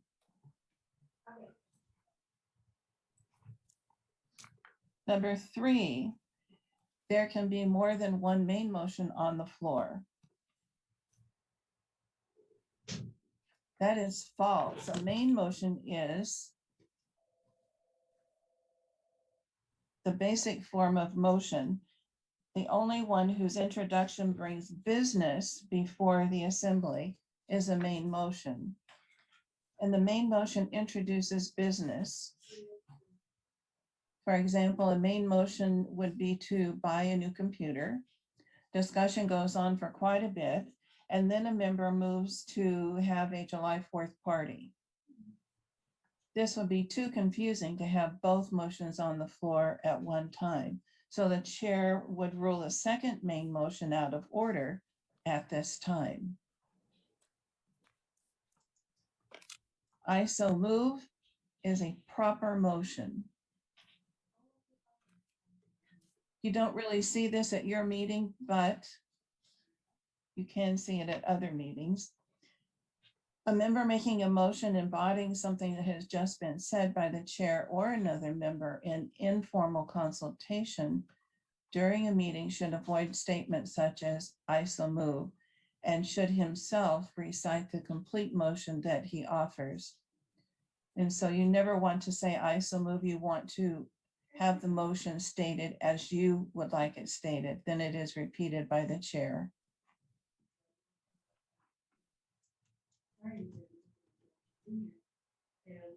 When an amendment is adopted, you then vote on the amended motion. That is true. When an amendment is adopted, it is inserted into the motion. The motion as amended is then voted on.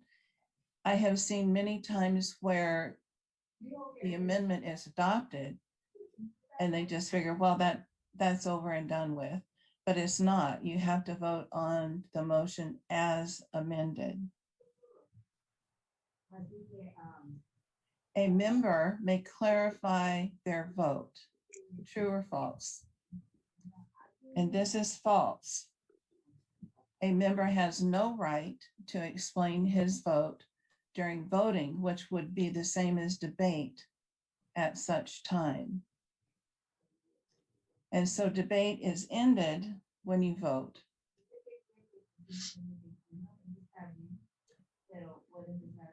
A point of order is to bring attention to a breach in the rules. And this is true. The general rule is that if a question of order is to be raised, it must be raised promptly at the time the breach occurs. And of course, there are always exceptions to this where it can be raised later. But for the most part, it should be raised at the time of the breach.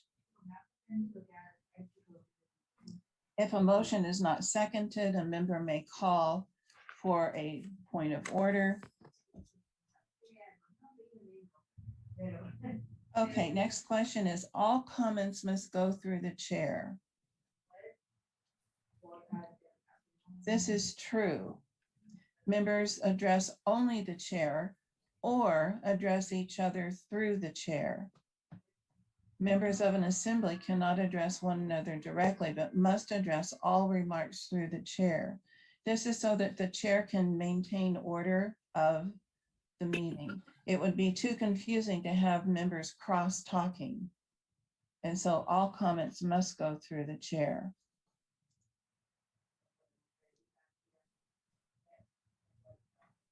In order to have a special meeting, it must be in your bylaws. And this is true. So why do you have a special meeting? As stated in your Director's Guide 4F6, special meetings address time-sensitive issues or topics that cannot wait until the next scheduled meeting. And we just did this. We just had a special meeting that was for an issue that was time-sensitive. Your bylaws state who can ask for a special meeting. So it's either the president or 2 directors. And there must be a posted notice of the special meeting at least 48 hours prior to the meeting. However, the meeting can take place anytime after the 48-hour notice. Yeah. So it doesn't have to be at 48 hours. It can be a week after that. So it's the minimum of 48 hours. Your bylaws also allow for emergency meetings on a matter requiring immediate board action.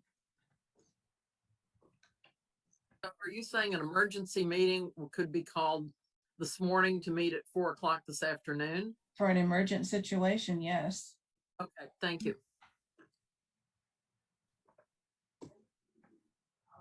And let's hope that never happens. Bonnie, if I may, if I recall reading the bylaws correctly, the minutes of the emergency meeting must be reviewed at the next meeting. Is that not correct? They would be adopted, yes. Correct, thank you. Right, with minutes are really not a legal document until they have been approved. And so the minutes, once you've approved the minutes, you're saying that, yes, these minutes are accurate and correct. So up until that point, they're not the legal document. Does that make sense? Lou, you're on mute. If you're saying something. Okay, can you hear me now? Yes, I can. So you're saying that if there is an emergency meeting, there must be minutes. However, the minutes are not an official document until when? They're approved And who approves them? Are they approved at the next meeting. at the next meeting? So the minutes are read. They're then asked to be approved. Once they're approved, it's the official, if you will. Yes, but document. that's true for all minutes. Yes, okay, Okay, great, thanks. And they're not necessarily read. I'm sorry? They're not read at the meeting.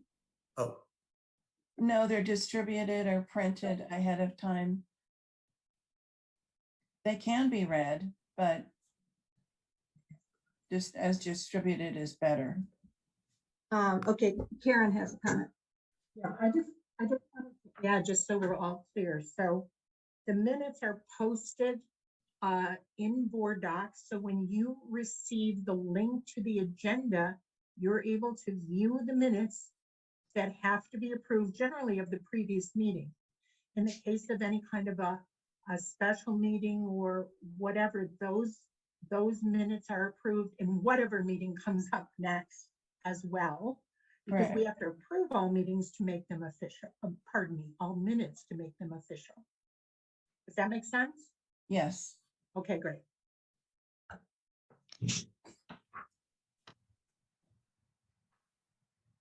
God bless you, Lisa. pardon? Oh. The only topic to be discussed at a special meeting is in the call to the meeting. And this is true. A special meeting or a called meeting is a separate session of a society held at a time different from that of any regular meeting and convened only to consider one or more items of business specified in the call to the meeting. So the only thing you can talk about is what is in the call, and you can have more than one topic. You can have several for the same meeting, but no, yes, This is Sharon. I thought that we recently had this with a special meeting and there was another topic added. So someone can add something to this special meeting, even if they weren't the ones that called it. Because that just came up. That whole thing with that. So I'm trying to verify in my mind. I thought that this says it's only to be whatever the special meeting was called for. correct, yes, So you can't add something else to another, like another topic. no, you may not. Comment? Yeah, I have a comment. Yes, We recently had a meeting. Let's hear, Lou, let's hear Karen's comment first. Oh, sure, go ahead, Karen. Okay, so I just wanted to clarify. You'll recall that the special meeting, we called it a special session. So everybody knows what can think back to the meeting we're talking about now, the one we're referencing. So the call for the meeting and the agenda, from my standpoint, are the same thing. So if there is a special meeting with 3 different topics that I am told to put on the agenda, I put those on there. So Bonnie, I need you to weigh in on this, because my understanding is the call for the agenda can include alternative items, but then we can't go off and discuss other things. We stick to the agenda as we always do for all meetings. Am I correct, Bonnie? yeah, yes, you can only talk about what has been noticed in the call. You can make amendments to the motion but you cannot add. As far as special session, if you look in RO&R, in the index under special session, it sends you to special meetings. So the terms are synonymous. So the special session was a special meeting. Well, then I would, this is Go ahead, Lou. Lou. I have two things. You said that all involvement at a special meeting must be specifically for the call for the special meeting, correct? Correct, yes. So what about member comments? Should they be permitted to go off topic? I do not know, are you talking about the comments that were made after, towards the end of the meeting? Yes. Yes, director comments. I No, don't know. Sharon, please, let me ask the question. No, Okay, it was, Okay, please. After the meeting, that was a special meeting regarding the invalidation of the election. yes, Several members came up and weren't happy with my conduct at a previous meeting. So my question to you is, should the chair of a special meeting tell those who are speaking off topic that they may not speak off topic? Or are you saying that residents come up and can say whatever they want to say at a special meeting? What's your preference? the answer is I don't know. I can answer that because I just read in Robert's rules. The residents can make any comment that they want to, but the board cannot discuss them with them. They just have to accept their responses. Thank you. And they, in other words, they Got it. you can't Thank you. open up another discussion because that is a different topic. So even if a board member is, If you have a simple answer, like if it's a yes or no, you can do that, but you can't Well, really. you can or you can't. I mean, if you can't say yes or no. No. So my question is, if you're No, challenged, you can't, according to this, you can answer, what I read, you can answer a question, but you can't debate and continue to talk about that because it's a new topic. so if you can answer them, If Is the there chair a can limit? answer them and say, they're asking, is the door open? You could say yes. okay, But you can't go beyond that because then that's considered debate and that's not one of the things that was on the agenda. so you cannot give, if they ask your opinion on something, you cannot give it. No. So we are relegated to saying yes or no, or no comment. Well, That's what, I think that's what I heard you say. if there's something simple that can be answered. Can you give me the Yeah. reference to Robert's Rules of Order, please? Who else is there with you talking? I can hear somebody else talking. Who is- Nobody in my house. I live alone. Oh, Sue, it's on Sue's end because I see Either the Sue or other. Harry. Karen and I are together in the governing board. I think it's Harry, but I But wouldn't. we're not talking to each other. No, Unless I I- just, Somebody, yeah, somebody else online has some background stuff. I going think on. that, I happen to think it's Harry because I think I hear Marlis, but that's Okay, okay. tell him to It's my mute. buddy, it's my Yep, buddy. mute. Harry's, mute your thing. Top right. Not a word coming from here. It's not, Okay, well, I don't know who it I don't is, know where but it's coming so, from, but so I'm my home question. alone. I'm home alone, so, except for the dogs. well, Um, yeah. And I muted every time they get up to walk away, I mute them. My question to Sue is if you would be kind enough to give me that reference. to I, Robert's Rules of well, I Order. would Thank have, I've read so many things over the last week from Robert's rules. I would have to research that, but I certainly will give you that. you. Great, thanks, Sue. When I go back and identify where Yep, it was from, got it. because I had Thanks. that question as well, Thank you. so.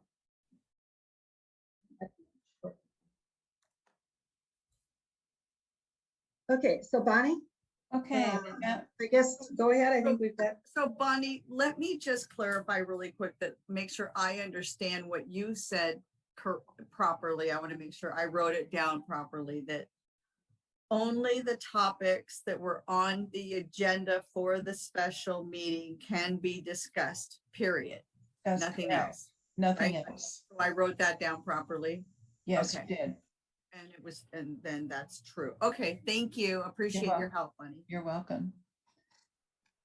Without objection, a member may read a statement but needs to make a motion to have the statement entered in the minutes. And so a member may object to the reading anytime before the conclusion. You know, if they're allowed to speak, to read a statement, a member can object at the beginning. And if a member does object, it's then put to a vote. Or at any time while the member is reading a statement, another member may object, and then it's put to a vote. During debate, a member may read a short pertinent printed extract. So it has to be short. And then part 2 of this is the official record of proceedings of a deliberative assembly is usually called the minutes, or sometimes, particularly in legislative bodies, the journal. In an ordinary society, the minutes should contain mainly a record of what was done at the meeting, not what was said by the members. And so if a member wants their remarks included in the minutes, they would have, the body would have to approve it by voting and saying, yes, you can do it. In my opinion, the members should request to read the statement and then state that they will offer a motion at the end.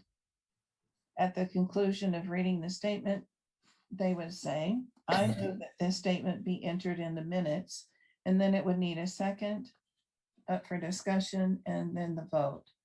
So a member cannot just request that something be in the minutes without the other members approving it. Is that clear? I'll take that as a yes. I'm actually following along reading, so give me one little second.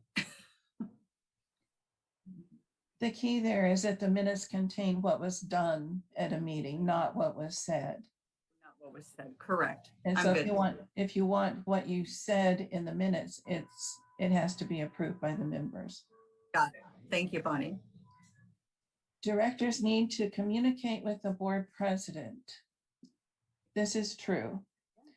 Your board packet today states under relationships for governing board directors are responsible to the governing board president as the elected leader of and the spokesperson for the board. Your president needs to know what's going on at all times. And so I think this is a good place to put in the golden rule. If you were the president, you would want to know everything that was going on as well.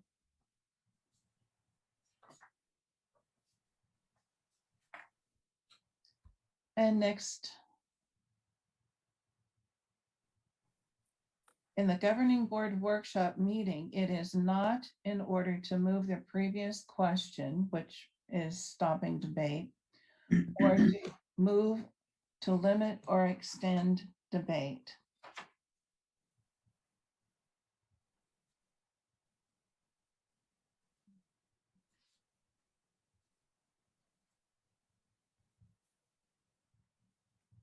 And the answer is true. The previous question is not allowed in committees.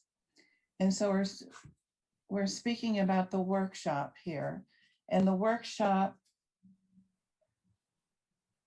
your bylaws state that the workshop meetings are intended to provide the directors with the opportunity to discuss issues of importance that may be acted on at a future regular governing board meeting. And so the purpose of the workshop is to discuss. In a committee, the purpose is to discuss. So it's my opinion that previous question would not be allowed in the workshop.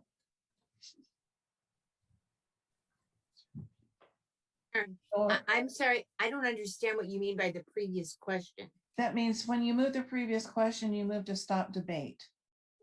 Say those words. I move the previous question. Okay.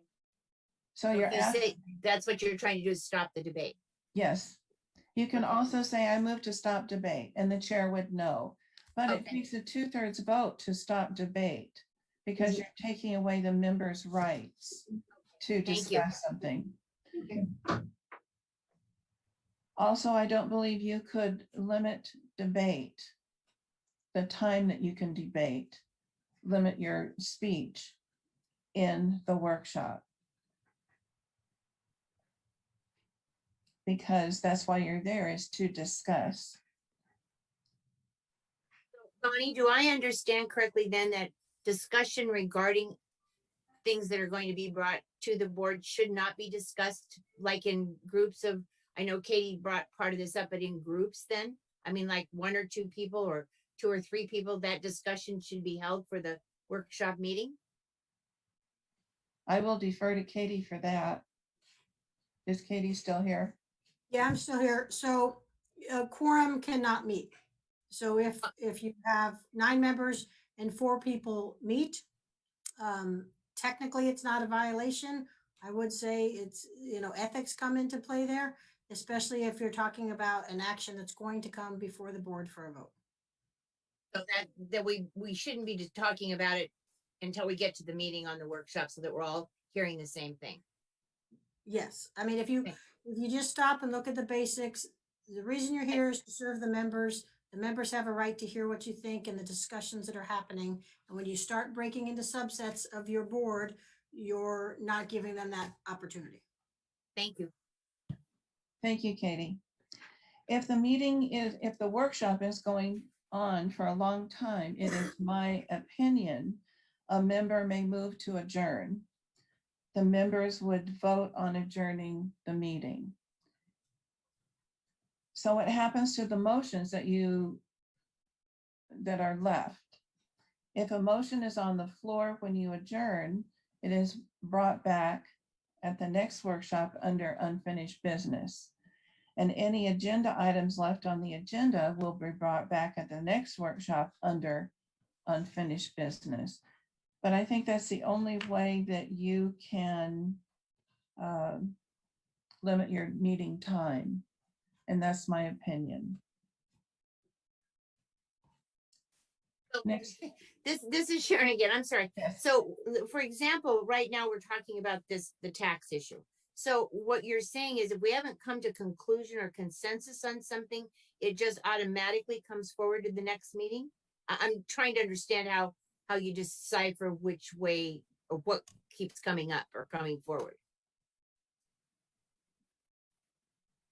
Okay, so you're asking if you have consensus to bring something forward to the general If meeting? we're still discussing something and the board has not come to consensus about how something's going to be handled, does it just automatically come forward to the next agenda as an agenda item for the next meeting because we haven't decided what to do? No, it would No. not. Okay, that's what I'm trying to figure out. Not in my opinion, but usually you decide whether you want to or not. What I'm saying is if you adjourn the meeting. Okay, thank you. You're talking about a motion and you adjourn the meeting, that particular question moves forward as well as any other items that haven't been addressed. Thank you. Karen has a comment. comment. Yeah. And Bonnie, correct me if I'm wrong. If we are in a meeting and there's a lot of discussion and you're not ready to come to a consensus, I'm of the opinion that you table the discussion. That brings it forward to the next meeting as old business. Am I correct? Okay, so it would come as unfinished business. Or unfinished or old, and I know no parliamentarian likes the word old, so you're right, unfinished business. Right. Is that correct? Because there's some confusion about the word tabling and when to use it. And that's why I bring this up. But if things are going around and around and it's clear the board is not ready to come to consensus on something, we don't want the topic to go away. So we table it for further discussion as unfinished business at the next meeting. I am correct, right? Actually, the parliamentary term is to postpone, Okay, definitely. okay, so postpone is Postpone the wording. definitely to the next meeting. Okay, And great. you're right, it would come up then under unfinished business and general orders, which is Thank the topic. Okay, thanks. Okay, Okay, and I Since have, we have, go ahead, I Sue. have a comment. You're talking about workshops. And yes, that yes, is we are. different from the regular meeting where we do. Yes, both. it is. And under that, there are time limitations and a rotation. As I understand it, you know, as somebody presents an idea, then the next person can speak in opposition, and that is limited to 10 minutes, maximum of 10 minutes. And there's a procedure for who gets to be called on and how many times you can speak, because you can only speak twice to that issue. Correct. So there are different rules at the workshop versus the meetings. That's a very good point. I was talking specifically about a workshop, which is for discussion. At your general board meeting, you can move the previous question. You can limit or extend debate. So that is a regular meeting and you can do all of those things. But in my opinion, you cannot do those in the workshop. Bonnie, and if I understand correctly, and Sue, then what you're saying then is when you say the next meeting, you're saying the next workshop meeting, not the next governing board meeting. Is that correct? Are you talking about Karen's Bringing question? it forward. Yeah, carrying it forward. Yes. it In would other be- words, you're carrying it forward to the next workshop, not the next governing board meeting. Correct, because you need a consensus to take it to the governing board meeting. Thank you. And if you haven't reached a consensus, then it would just be postponed to the next workshop. The parliamentarian makes rulings on parliamentary procedure. The answer is false. The parliamentarian is a consultant, commonly a professional, who advises the president and other officers, committees, and members on matters of parliamentary procedure. The parliamentarian's role during a meeting is purely an advisory and consultative one, since parliamentary law gives to the chair alone the power to rule on questions of order or to answer parliamentary inquiries. And that is question number 14. Do you have any questions or comments? Katie? What was the question? Sorry, someone came in my office. I did not have a question. Oh, I thought I saw you. Katie feels like me. Like, what?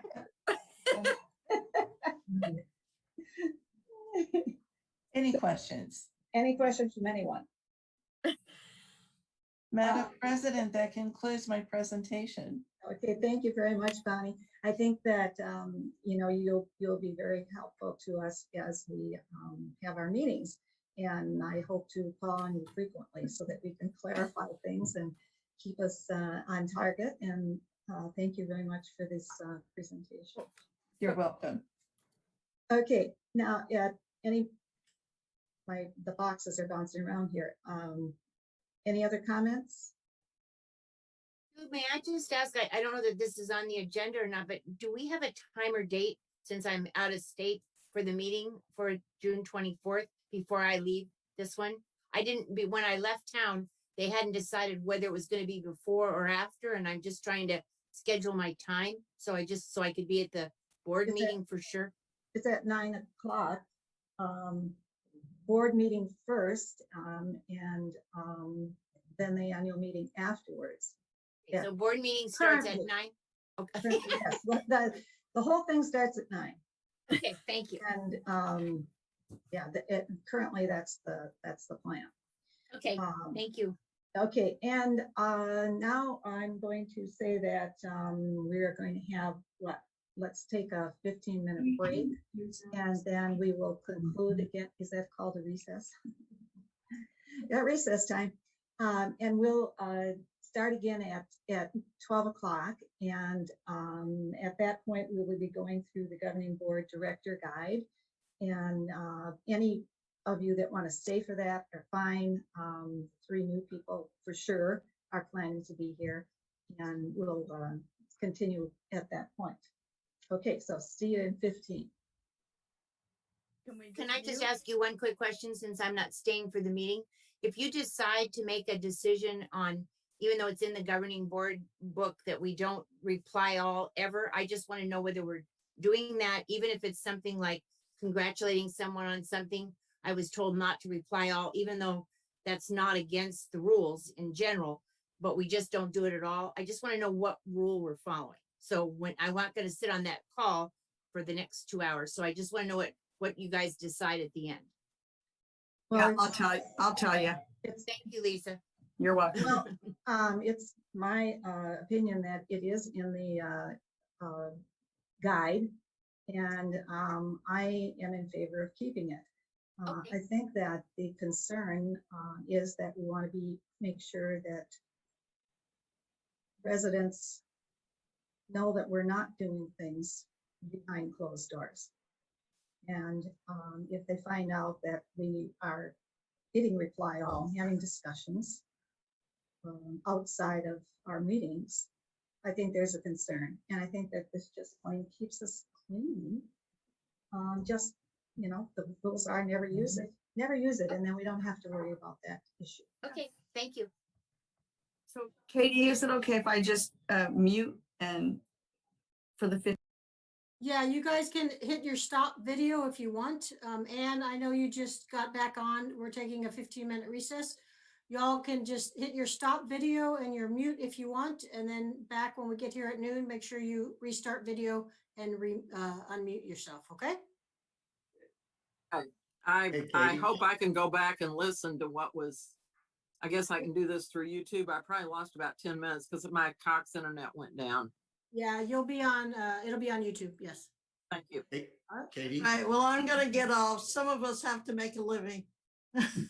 Okay. Are we Okay. done with the? Someday, are we done Roberta, with you share the wealth.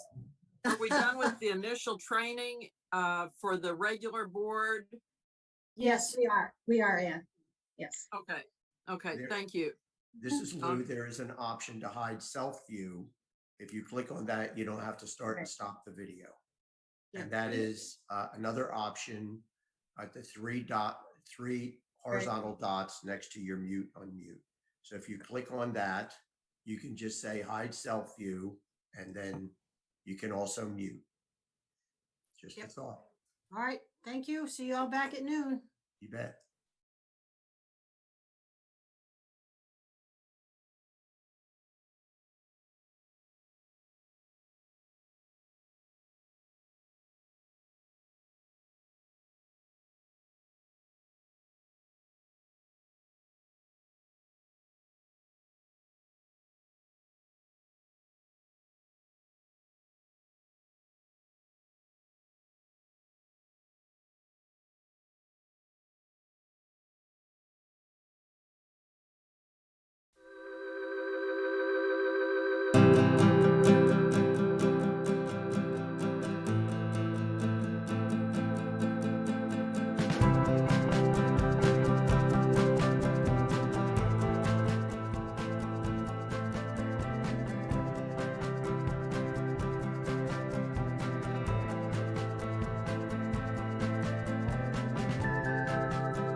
step out?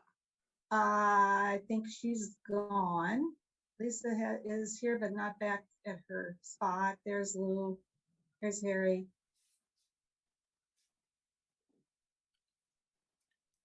Okay, we're just waiting for Lisa to come back into the picture here.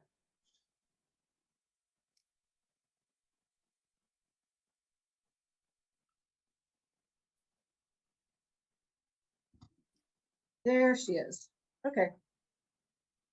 All accounted for. So we're going to review the governing board director guide. If you want to pull that up, Katie.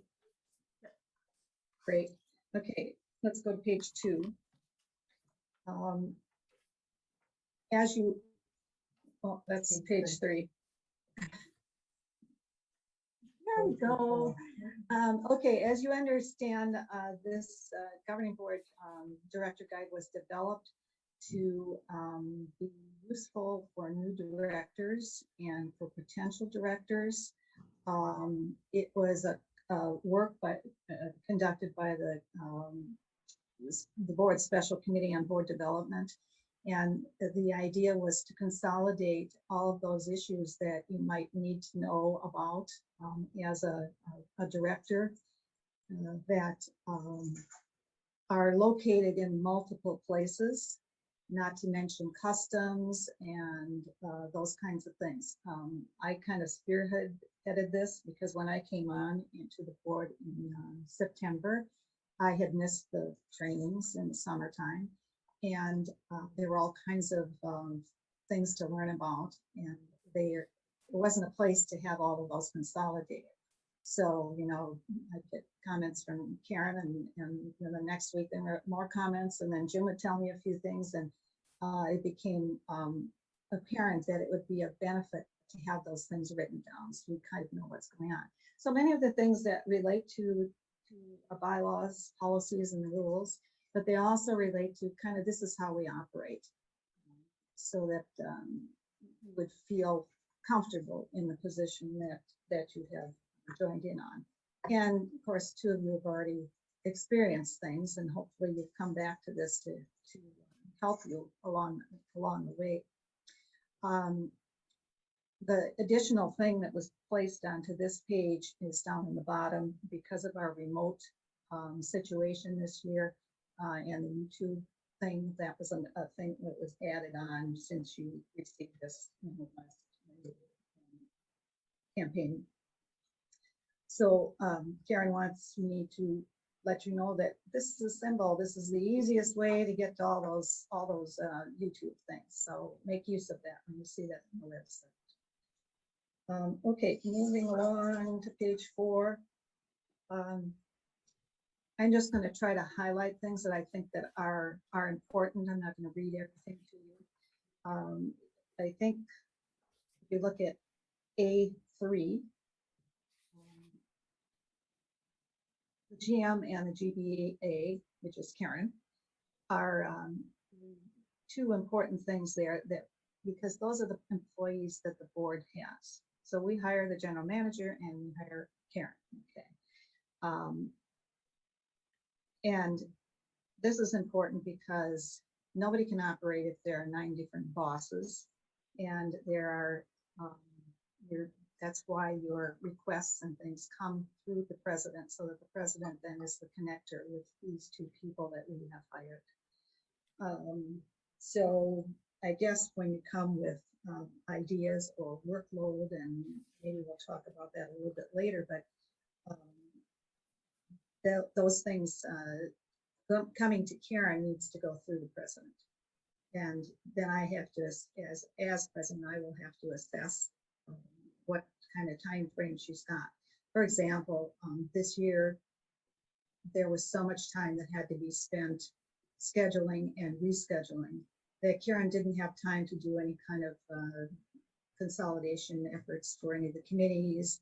And so each year you kind of have to assess those kinds of things. So we've listed here her role, but the weight of things kind of depends year and projects that might be going on. Down in letter C, senior management does vary each year. So if there are any new titles, this is a section that gets changed, and especially if you go back to the appendix, there may be a different listing of who's doing what, because the general manager, of course, is in charge of operations and he may assign different roles.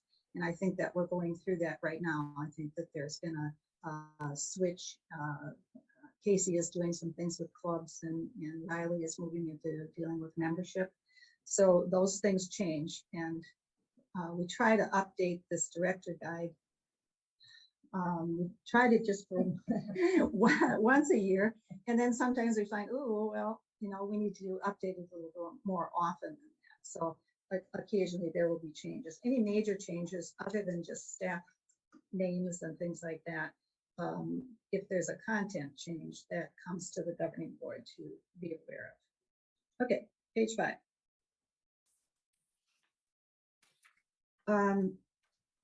The distinction between PORA and the rec centers is a real hard thing for residents to understand. And I know it was when I came here to find out that PORA is connected with us, but it's not really us.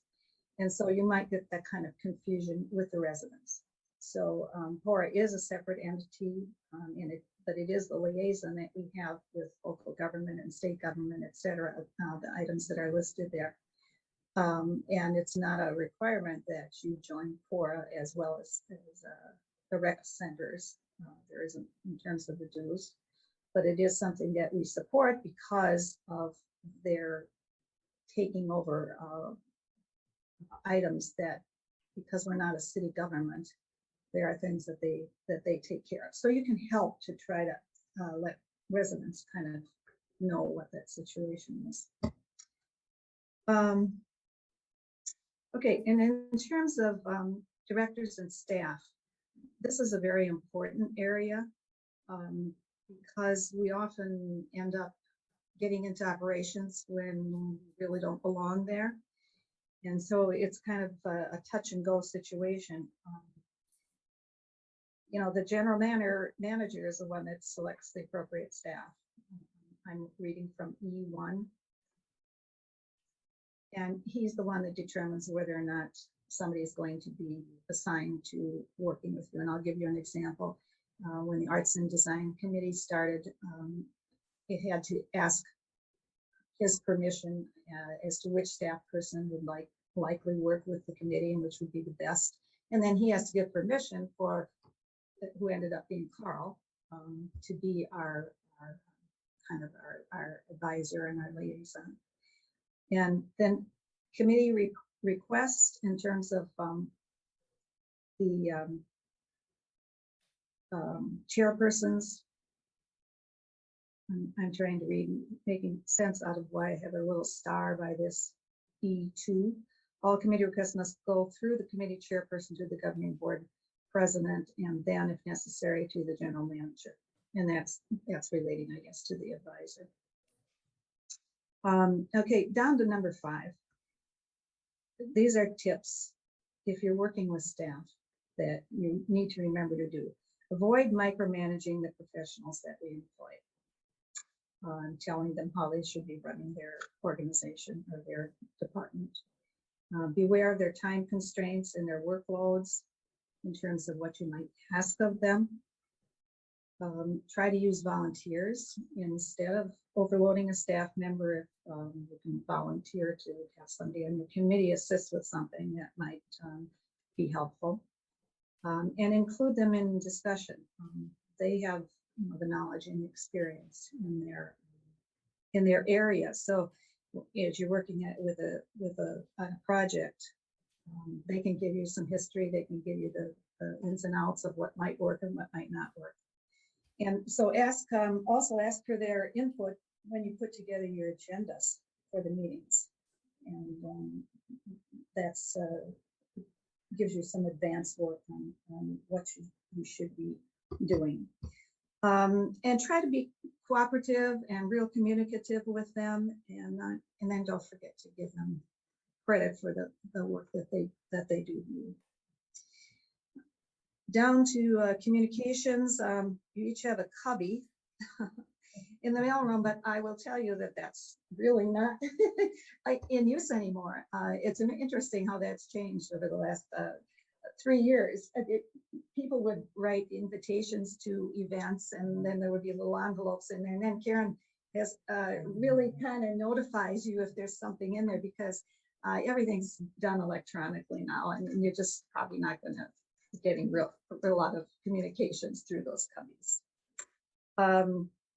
And in terms of communications and your emails, Katie's already covered that about not mixing the two. Next page, 6. It's letter E. It's really inappropriate for you to write or communicate any comments to the media, including social media. If you're asked for an interview, it really needs to be cleared by the governing board president. And examples with this might be if you are in charge of the committee that is working, for example, on the pub at the sports pavilion, you know, the media might have contacted you or contacted the president and wanting some information on that. And then you will get that approved from the president that, yes, it's okay for you to go to speak because you've been working on that project, and it's something that the governing board has identified as a project. And so that's the clearing that would happen. But articles really, in responses to anything, really need to be approved by the governor and president. And that's just common sense to let them know, you know, what's going on. So if I may. Yes. Where are you here?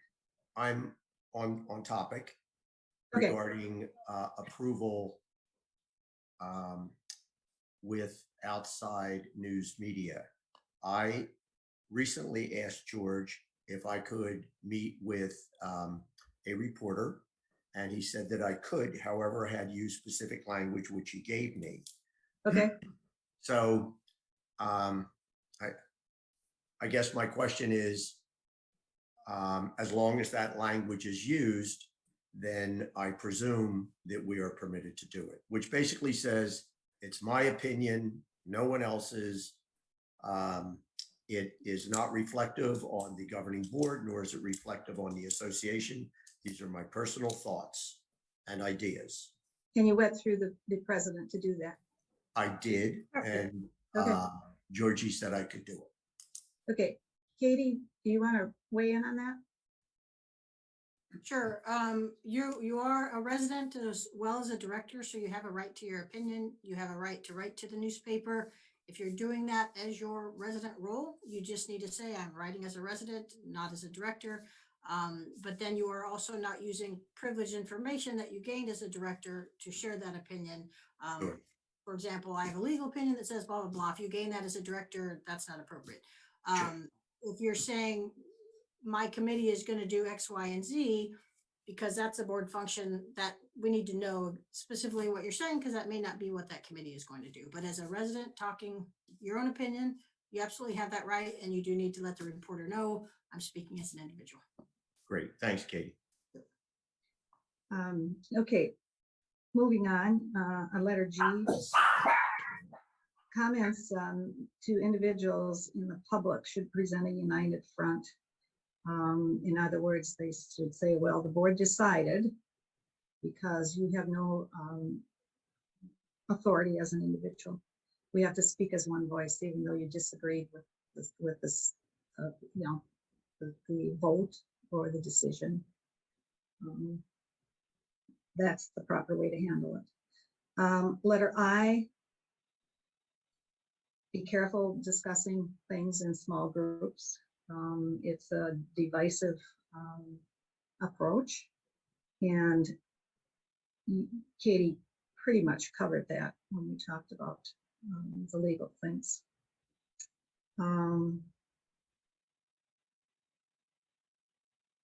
And letter K is really, I've kind of already talked about in terms of if you have requests of Karen to make sure that you come through the president with that, who can, and in my opinion, I would then confer with Karen to find out whether or not she had time to do the project that you might be asking about.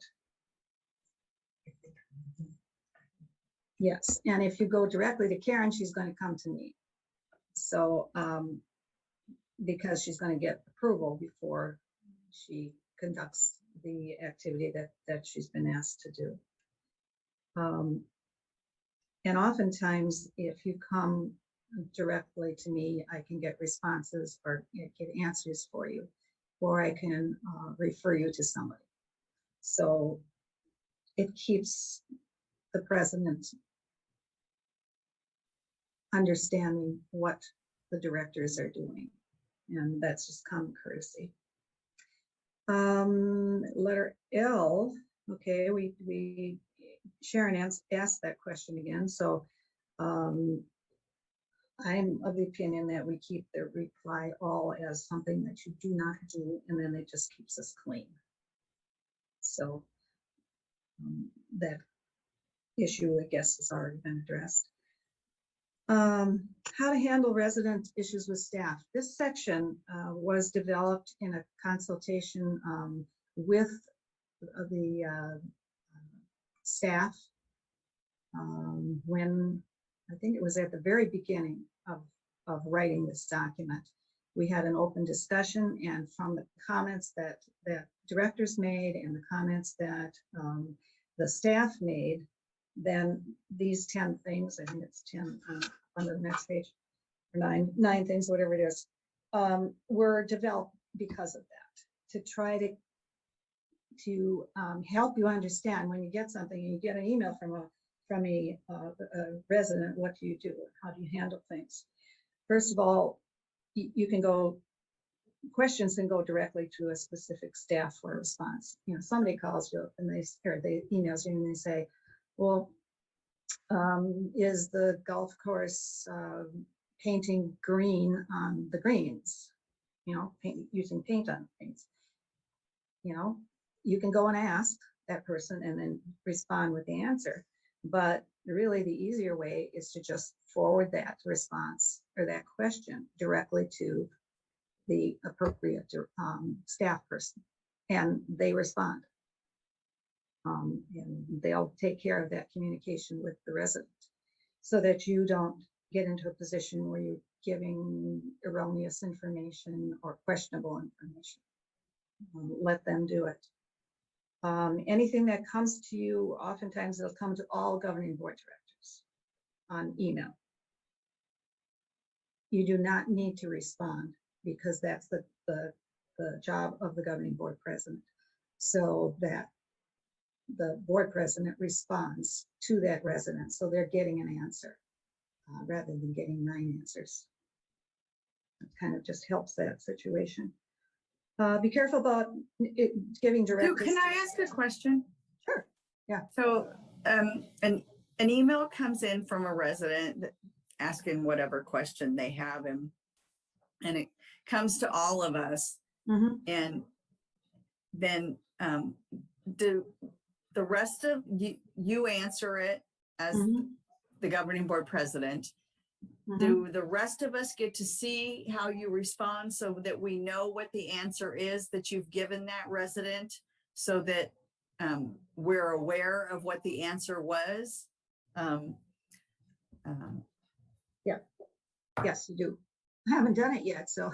Okay, no, I'm just saying, I mean, I just, the only reason I'm asking is because one that came, right, they would the one that came out, I think it was last week after the meeting from Louise, I forget her last name, but I know I sent it on to George, but and I said to George, I know this is your responsibility, and I know I know that you're going to take care of it.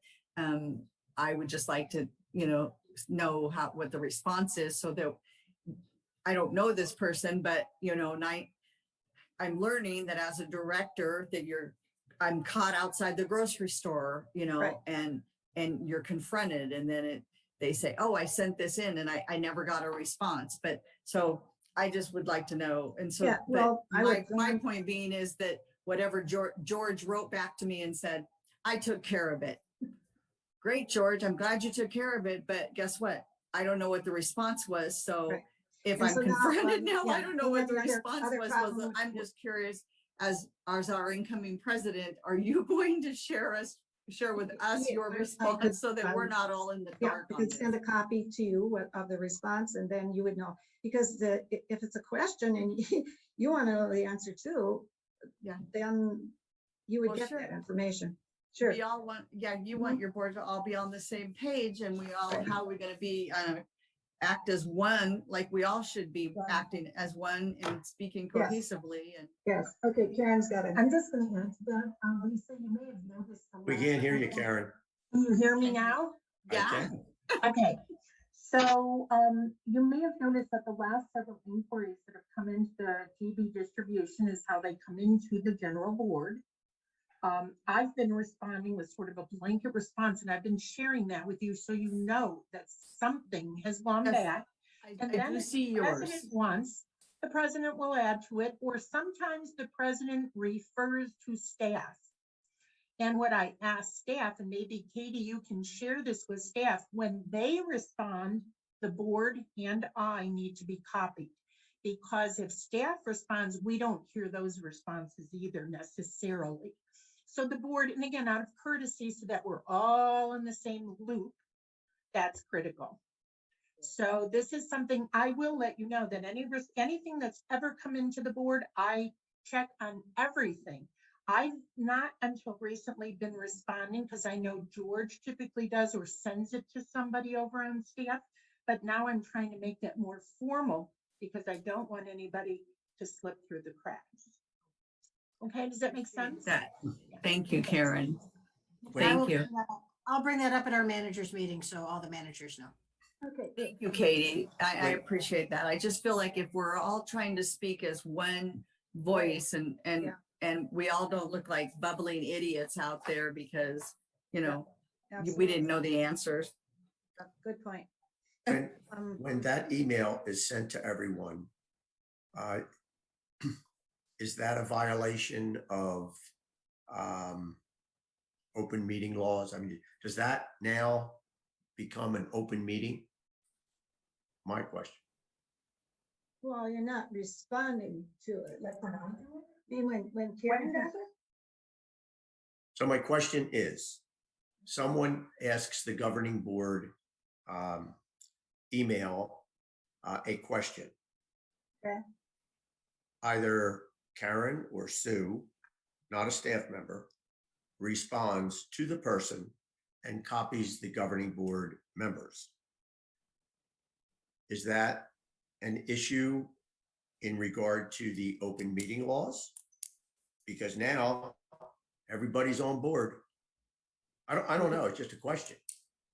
No So I worries, can Lou. look into that. I'm like staff for the board, so I'm kind of not part of that because I'm administrative. And I'm Okay. copying you on an informational basis, like on an FYI basis. Right? And when Sue responds, it's the same thing. She's not asking for board opinion. She's simply notifying you of her response so that we all understand on an informational basis what's been shared with the resident. This isn't a piece of business, in other words. Does that make sense? Yep. Got it. Thank you. Okay. Number 4, sometimes you'll get complaints like the paint is peeling on thus and such a spot. And those kinds of things, you can inform the resident that there are complaint forms that they can use to fill out at each of the rec centers if they choose to use that. If it's a big complaint, you can just say, I'll forward that to, Russ Boston, for example. But know that repairs and that kind of thing, there is a process and you can inform the residents how they do that. And in terms of facility repairs inside of clubs, of course, club presidents are responsible for that. They need to fill that out rather than you taking care of that. Yeah, so informational things, you can send the request to the staff person at the top to respond to the resident, and our staff is really good at that. And they will usually send you then a copy of the communication that they have completed. Okay, try to be non-accusatory in your tone with residents and staff. Try to protect the time of the staff, be aware of time deadlines. And these relates, I guess, a lot to budget kinds of things. Try to understand the budget process. Okay. Number 10, I knew there was one more. It appears on the second page here. Stick to policy and try to stay away from the day-to-day staff operations. And we call that staying out of the weeds. Try to stay out of the weeds. Let the staff solve those things. Okay, any questions in that section? Okay, the next page is legal issues, and we have pretty much, I believe, covered all of those issues. We have, yeah, okay, under C. This kind of explains the process. The attorney kinds of questions, and this isn't the section that have been added because of the questions that have come up. And I want to tell you that with all of the things that are in here as well, if you see that there's something that's missing that you had a question about and it wasn't covered in here, this guide is a kind of a flowing thing, so that if we find those things, then we should add them. And if it's not clear, we should, work on it to clarify it. So we're very much open to that. So you have in your copy the yellowed in area, which has been added in April. Was added. I don't have that in my copy. Okay, you probably have an old copy. Okay. If you go online and look this up and just print out page 7, Okay. the rest of your guide is the same. I was working under an old one too. See. See, I've got a separate page with that on. The date is 4/6/21. Okay. All right. Okay, and then under this legal stuff, Lou, you had asked about what was going to be happening with this review of the bylaws. Yes. In the summertime. Okay, so here's the process. Karen connects with the attorney in August 1st. It's on her books. Okay. To connect with the attorney as to any new statutes that might require us to need to update our bylaws Mhm. as things have been voted through the legislature or wherever those kinds of things come from, in the Sure. federal or the state level. And then those things that are needing revision would then go to the board for their approval, their vote, their publication, the entire process that we take through when we revise the bylaw. So that comes through the board as a process of that. In 2017, this is background now. In 2017, the current president received communications from the attorney on what items that were in the bylaws that really belonged in policies. And that redlined issue, so that was a time that things were thoroughly gone through by the attorney. And he suggested things that really belonged in policies rather than in bylaws. Okay, so then that is the project that Brian Wallace worked on for 2 years to get the bylaws and the policies separated. So he did that and concluded the work by 2020, and all of those changes were, gone through the board and were published and were approved and finalized. He added 2 sections because they didn't seem the items didn't seem to fit anyplace else. Letters M and N, believe that they were.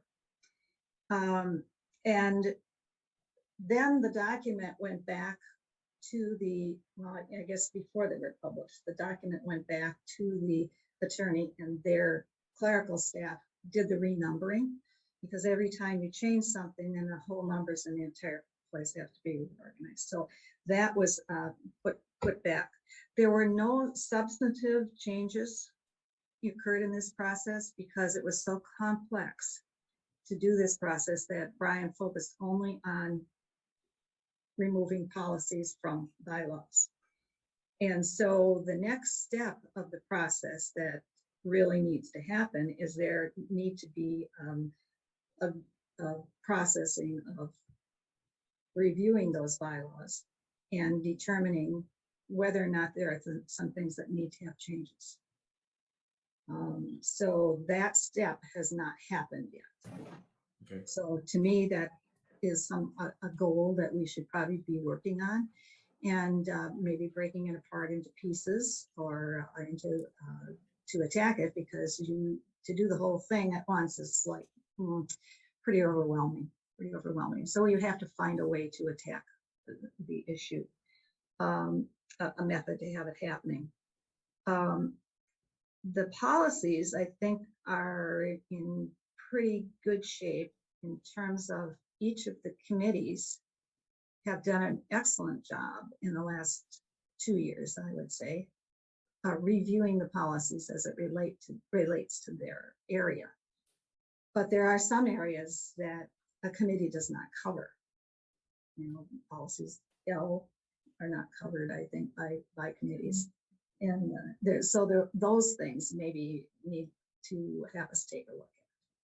But, you know, in terms of bowling has theirs and facilities has theirs, and BNF, you know, all of you have been involved with that, you know, that they've gone over those things.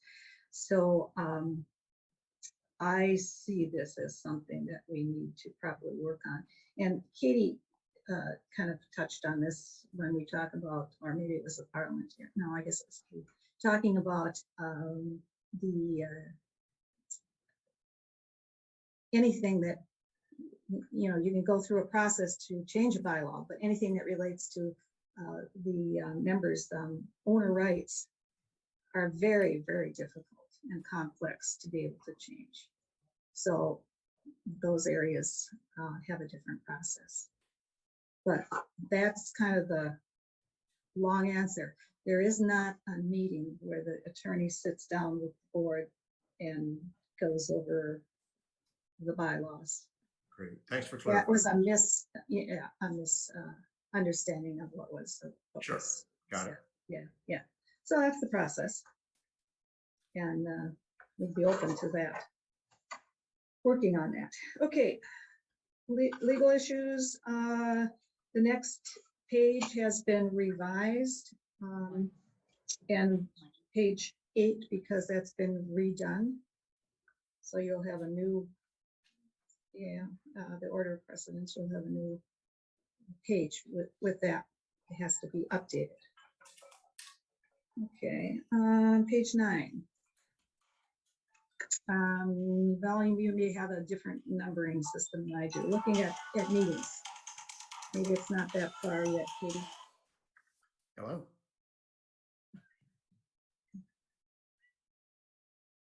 Yes. Yes. Yeah, section 4. Hey, Lou, you're not muted.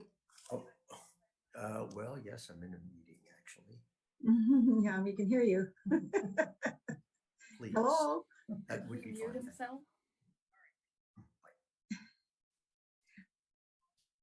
Okay, That if we was- look at, That was my broker, and I said bye. okay, Okay. I I'm hope it back. was the right decision. You never know. Okay, under meetings, if you go down to letter F, where the meeting purposes are identified, number 3 and number 4. We used to have jam ops meetings, and then when they've been kind of replaced by the GM reports that kind of reviews what staff is doing. In just as some history, in the past, those GM meetings took place Mondays, twice a month.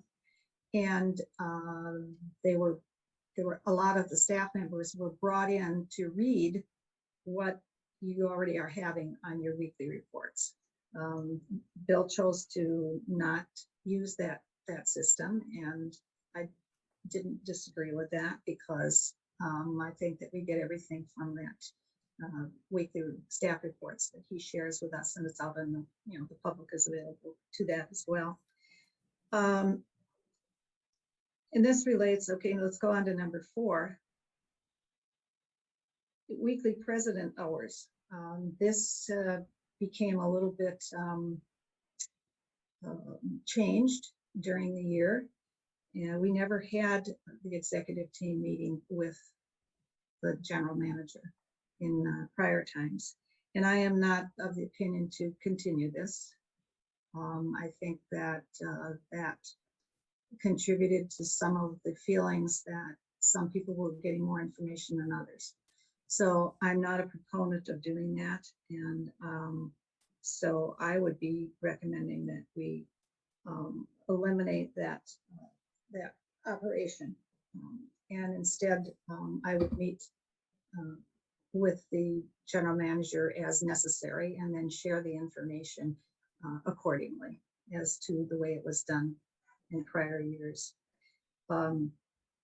I am open to a thought of maybe having the full board be able to meet with the GM, maybe twice a month, in an informal setting for him to tell us what he's doing as a communication tool. That would need to be open to the public, but I would not recommend that we YouTube that. But people would have to be able to, residents would have to be able to be in the office or in the meeting. But I'm not sure that that's a good way to go either. So I'm kind of open to that and open to some other ideas so that we can get the flow of communication going. So I would expect that these, the number 3 and number 4, as we work through the year, by fall time, that we maybe have a plan, and I'm open to some ideas that you might have for those kinds of things. The rest of the stuff I think is pretty clear as to the number of types of meeting. And I'll tell you why this is put in here, because when I became on the board, I said, well, when are the meetings? And I was told about the 2 meetings a month. And then all of a sudden there were these other meetings. And I said, well, what is that for? And where does this come from? And why are we doing this? And when does that happen? So that's the reason for trying to give you a little bit of guidance in terms of the multiple different types of meetings that occur here that may involve you. Any questions on this page? Okay, now the next section is meeting behavior. I think that this is important. I would hope that we can not air our special self-agenda kinds of things in meetings. I think that that is counterproductive. I think that you have to be very careful of your verbal and your nonverbal meeting behaviors, because people are seeing you now up close and personal. I think your commentary needs to be kept respectful. And not just because the public is watching, but because you need to respect the other people that are on the board as well. Another one that we're not good at, and that is directing our comments to the chair. And I think we need to start doing that, because that does a couple of things. One of the things it does is to remove the personal nature of the comments, and it sounds rather stilted when you say, you know, Madam President, would you please allow so-and-so the director that's speaking toward this proposal, would you please allow me to ask a question of that person? But it does take away that personal attack kind of thing that I've seen going on. And then the comments. I would like to add one thing too, Okay. that Sue, I think it's a very good point that you're making, Okay. but I would like you to remember it is a two-way street. Absolutely. And it's very, to me, that is very important because I agree with you and I watched that whole thing, you know, unfold. And it's a very, very good point. Okay. All right. Yeah. Yes, it has to go Yeah. both ways. Yes, exactly. Yeah. I think this was maybe covered in Katie's section, but I consider it rude behavior if people are on their phone or doing texting to one another in the meeting. It's just like carrying on a side conversation with somebody. And I think that those are rude and inappropriate. And when I see that going on, then, okay, what are we doing? Are we setting up votes here? Or are we ordering lunch, or, you know, what's going on? It's just not appropriate. And that's not written in here yet, but I personally will write that in to make, to indicate that kind of behavior is just not appropriate. Okay, the last one, an understanding of what the comment section is at the end of the meeting or in between topics. And I guess for us, it applies mostly to at the end of the meeting. That's an opportunity for you to comment on items that have been discussed or other things, a brief kind of thing. It's not the place to introduce a new separate agenda item, because that's not a place for debate, and it's not a place for adding on an agenda item that wasn't announced to the public. And I think Katie kind of talked about that, or maybe it was a parliamentarian who talked about that. Okay, all right. Any more questions on that section? An annual financial plan. This might have to have some revisions in it because letter B, the clubs are presenting things by July 1st, rather than, I guess, December 1st is still applicable, but this plan was plucked off of the financial planning process, which may have changed a little bit. And so you might see some changes of that. That I did not create this. This was already in place. Okay. Questions about housekeeping? We've talked about not changing passwords, and Katie has outlined that in the appendix here in terms of all of those issues. Any more questions on that? Okay. Expectations. I've got it on page 12. All right, so under expectations, directors are expected to chair committees as they are assigned. Currently, I believe that the requests that have been made for chairpersons positions have been honored. Sharon asked to not be a chairperson, and I've honored that. But if I need her for something, I can call on her. Okay, your expectation working with committees is that you follow the chairperson manual and methodically do make sure that the committee members have read their handbook. That one is pretty straightforward. It's a short document. You've got the longer document so that you have all of the details and all of the things that have been pulled in terms of the requirements. And then number 3, plan to attend, but actually you can now just listen to them on YouTube. so that you kind of know what's going on. It really gives you a good feel for what's happening with the other committees. And I think it's been real convenient to just be able to listen to those things on YouTube rather than having to attend them.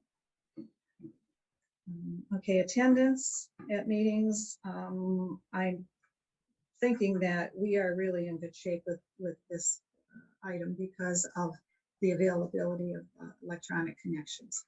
So evidently this was an issue, has been an issue in the past because people are not available, and that's no longer true. Next page here, I'm looking under B5, if it's on the next page. You understand why this training was changed from July, and that was to accommodate the summer schedules of the directors so that we could have the most possible piece of people available. And so that's why this is taking place now.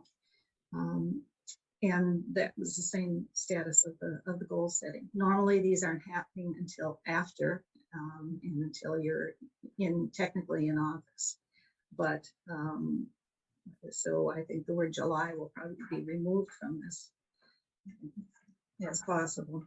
Visibility, those are just ideas or suggestions for getting out there in the community. One of the goals that we had several years ago was to make the board more visible. And we were methodically looking at places to make sure that the residents could access us. And I think some of those things have been put in place, and we're pretty aware of that. Okay, Torch under the knowledge area. How many have all of you taken Torch? No, I made it halfway till COVID hit. Okay. But Lisa and Lou, you haven't? no, I have not. I have attended. You have. I am a graduate. Oh, And not only right. attended, I graduated. Okay, great, great. That's a really valuable program. So I'm glad that you've been through part of it anyway. Okay, leadership. I think that's kind of toward the end here. Just in terms of the appendix, the meeting chart will be updated. Aaron, that's an updated. It'll be updated. Yep. Okay. For changes. The email and computer use has already been updated, so there won't be any change in that. All right, do you have any questions in that section? Okay, the page 20, the organizational chart. That will be probably updated as there are changes that have been made. Page 21, which defines the roles, is something that was added relatively recently because trying to help you understand who all these people are and what they do. And then the Hazelwood pages will be added, I think, in July or August. If he updates anything, that will happen over the summer in terms of coming back to us. So those will be, the changes that go onto the document. Okay, so any questions, any suggestions, anything? So if I may. Yep. Under bylaw 10.6.5, directors have the right to ask for information.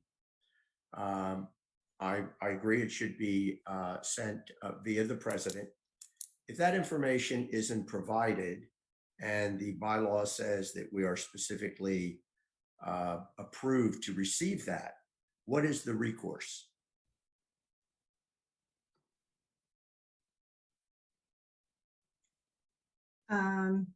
I don't have an answer for that. Well, I would like it. I would like either Okay, it depends on time Okay, understood. You I know, mean- it depends on time, and maybe there has to be a time period where things can be gathered from a different department, Mhm. answer to something. And Lou, can I And ask then- Yes. Go ahead. specifically what? Because I've seen some, I'm aware of some of the requests and some of the responses back. Is there a specific one? you're Two, asking about? two specifically. One was I asked for the highest 20 paid employees of the association, since our association dues pay those people. Typically, that's public information in associations. I know in the state of New Jersey, it's published. I don't think that's an unreasonable request. However, I did say, if you talk with Jimmy from Hazelwood, and he says you can't have the person's name, then all I want is the amount of the highest 20 paid employees of the association. My second request was this 501c7 issue has been around for, I understand, as long as 4 years. I hear 2 years. So I hear all kind of stuff. I would like to know how many dollars, association dollars, we have expended so far to address the 501c7 issue. They were my two requests. I sent them to Georgie. I thought Georgie would reach out to Jimmy from Hazelwood. Okay, Lou. I haven't heard anything from anybody. Lou, you need Yes. to be respectful. His name is James and his name is George, not Georgie and Jimmy. Okay? Oh, okay. Well, I did ask our president, and I did ask, and I'll tell you, I met James at the meeting, and I said, Jimmy, and he chuckled. He didn't say not to use his name. So if I misunderstood that, I stand corrected. But I called him Jimmy, and he just chuckled. So I don't know. And I've called Georgie for years, and I've known him, but I will take that under consideration. And from now on, I will say George and James, Sue. I don't want to I upset think anybody. that would help. Yep, thank Thank you. you. So if I can respond on those, Lou, we did advise you and we did discuss it with the attorney. The salary schedule is available online. We're very transparent. And this is not true of other associations that they put their salary schedules online. So what happens in municipal government, I think they post their salary schedule, not the individual salaries. Individual salaries are part of personnel records and therefore they're privileged information. So you won't be getting that. And you did get that response. You can I'm go sorry, online. Katie, my phone went off. So you said the salaries are posted online? Salary schedule. So the ranges based on the job title. Those are available online. We provided you with that link. And that is very transparent. Most associations do not do that, including Sun City. So the individual salaries for the individual Understood. employees is part of their employee record, which is privileged information. Okay, On the second one, on the legal fees, we have been dealing with this for 10 years. And to try to go back and delineate which specific dollar amount was dedicated to that item versus maybe a CC&R complaint or some other legal question. If you want a round dollar amount, we might be able to pull that together. that would be great. Guessing that would take a lot of staff time. It's not going to be an immediate turnaround. But again, I don't want to speak out of turn. I know that question alone has gone to the attorney. We're starting to rack up some attorney fees just based on all your requests, which Good. is fine. You have a Good. right to make those requests. But as far as getting copies of invoices from the attorneys, that contains privileged information about CC&R cases and individual member cases. And so you won't get the specific invoices. I can't say for sure you'll get the round dollar amount, but I will go back and ask on that for you. That would be great.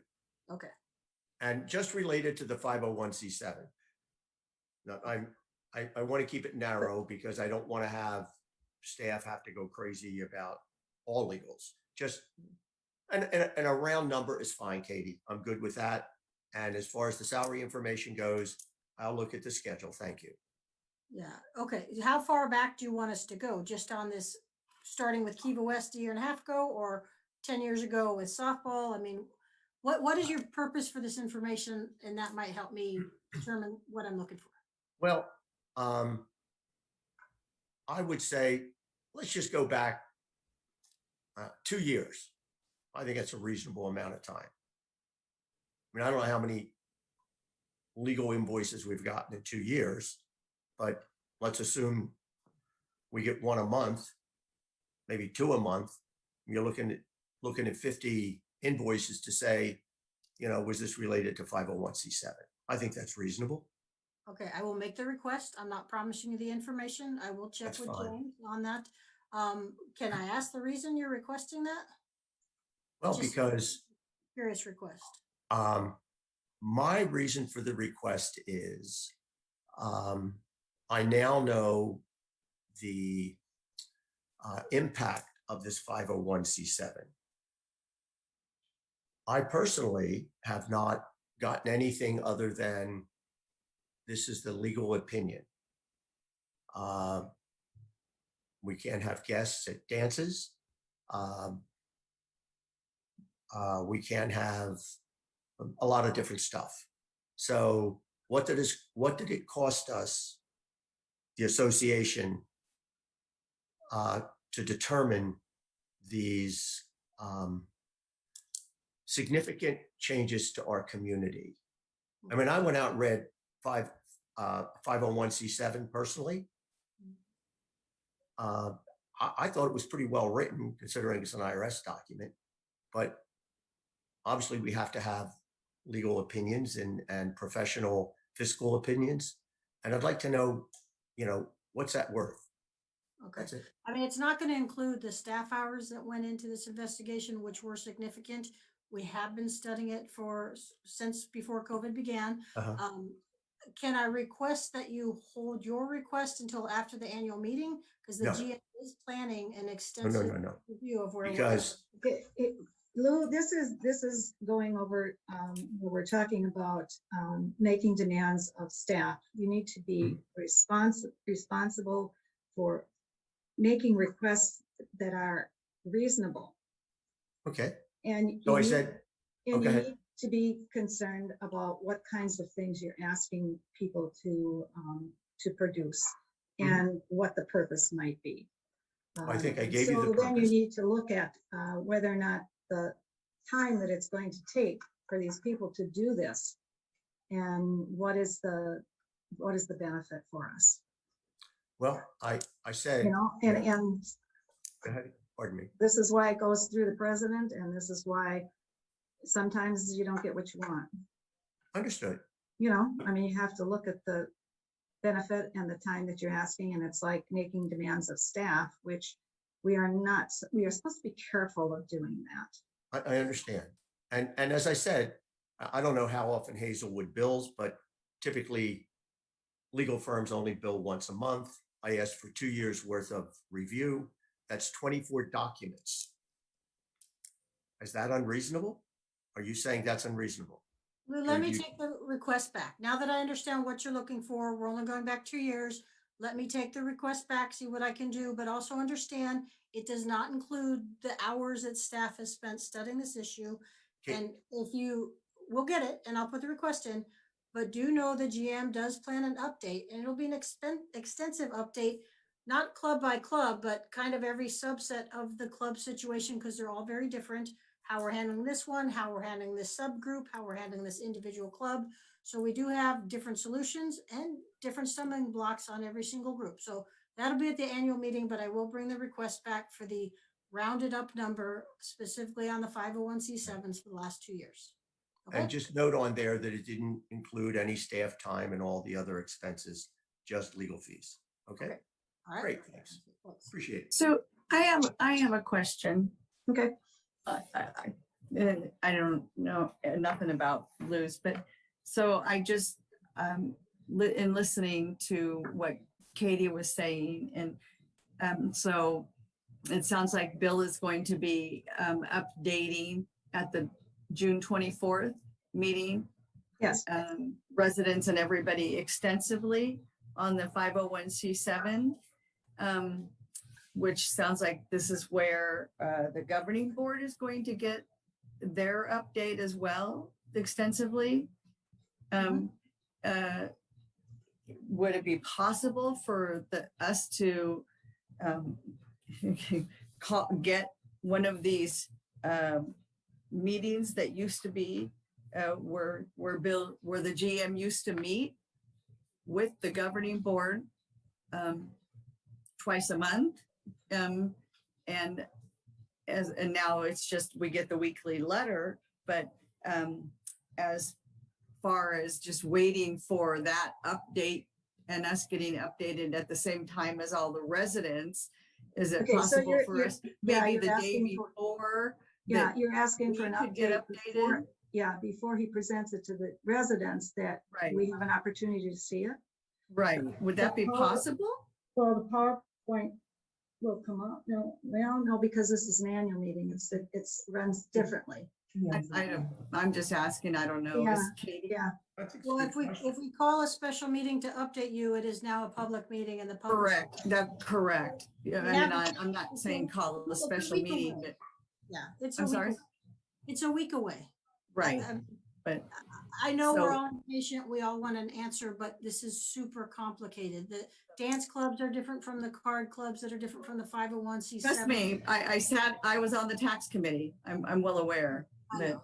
it's all different and no one, nobody is more frustrated than me that when that press release came out, and that how aggravated I was that it was so wrong in the sense that it didn't delineate the difference between where we were trying to go with the outside guests being allowed, where we allow outside guests at golf and bowling and Kiva Bridge and dance clubs and the social clubs. Why, yes, they need to have outside guests allowed.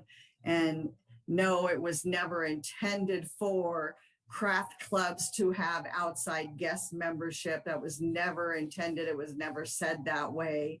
And that was thus what created the complete upheaval in the community. So, so I get it. So, okay, I'll just look. I do want to clarify though, when we talk about opening golf and bowling to the public, those are amenities with very high expenses. The Correct. clubs within golf and the club within bowling are not open to the public. And so this was a drastic new move to open the chartered clubs, whether it was 103 or some of them, to the public for a fee.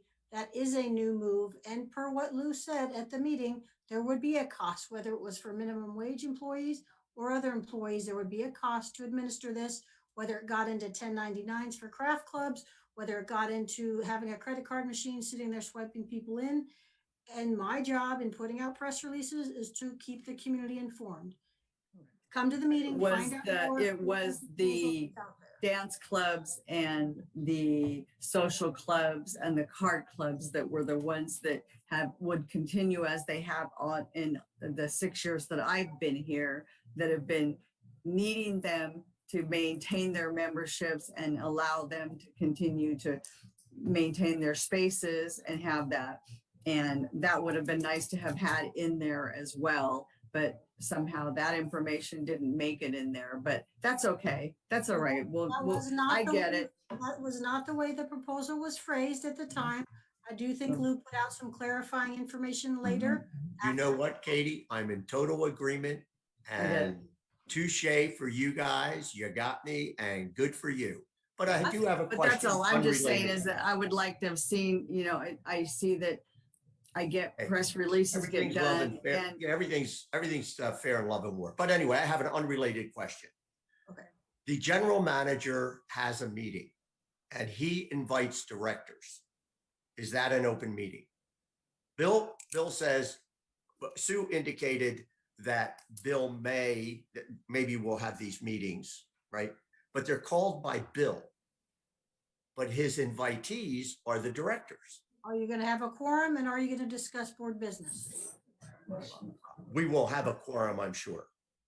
And likely business that will come before the board will be discussed. Likely, yes. So it will be an open meeting, if that occurs. Yeah, that was my question. If a staff member has 4 members, it's not a quorum. If Bill, right, called 4 people in, 4 directors, it's not an open meeting. The 5th person makes it the open meeting, correct? Right. Thank you. And again, whether we split hairs, what we're trying to do is transparency for the people. If it's I something. realize that. that's I what read the we- Agreed. editorial. that's what I we- I read the Agreed. editorial. Agreed. Lou, Touche, touche. this Agreed. is Harry. Oh, Can you hi, hear me? Harry. Sure. Harry. I have got a question. Yesterday, somebody dropped by the house with a petition for the recall of Lou Mancuso, Sharon Heddick, Lisa Vines. She was told that George was handing these out. Now, I've read through it.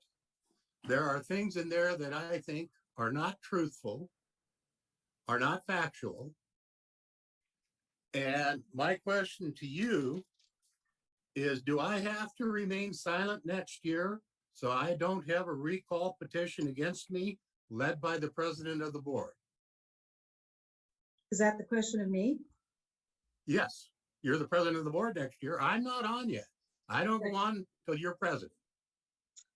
Well, Harry, I remember that there was a threat by Lou to have Donna and I recalled because of a vote that we made on a consensus vote. Was anything So, ever, to me, nothing was that's- ever published. Well, to me, that's just as inappropriate. And this fighting that's going on here has to stop. We have to find a way through this. We have to find a way to work together. And those are divisive things that are out there, okay? I And agree, totally. was George's name on that piece of paper? No, I Well, then I have it's not like rumoured that, but Yeah. there that's is like- a person's name on there. So who I've it's never like heard of. rumor. Yeah. it's like Jolene rumor. Pye. Might I comment, please? I know the person at the Leathercraft Club that George handed it to. That's number one.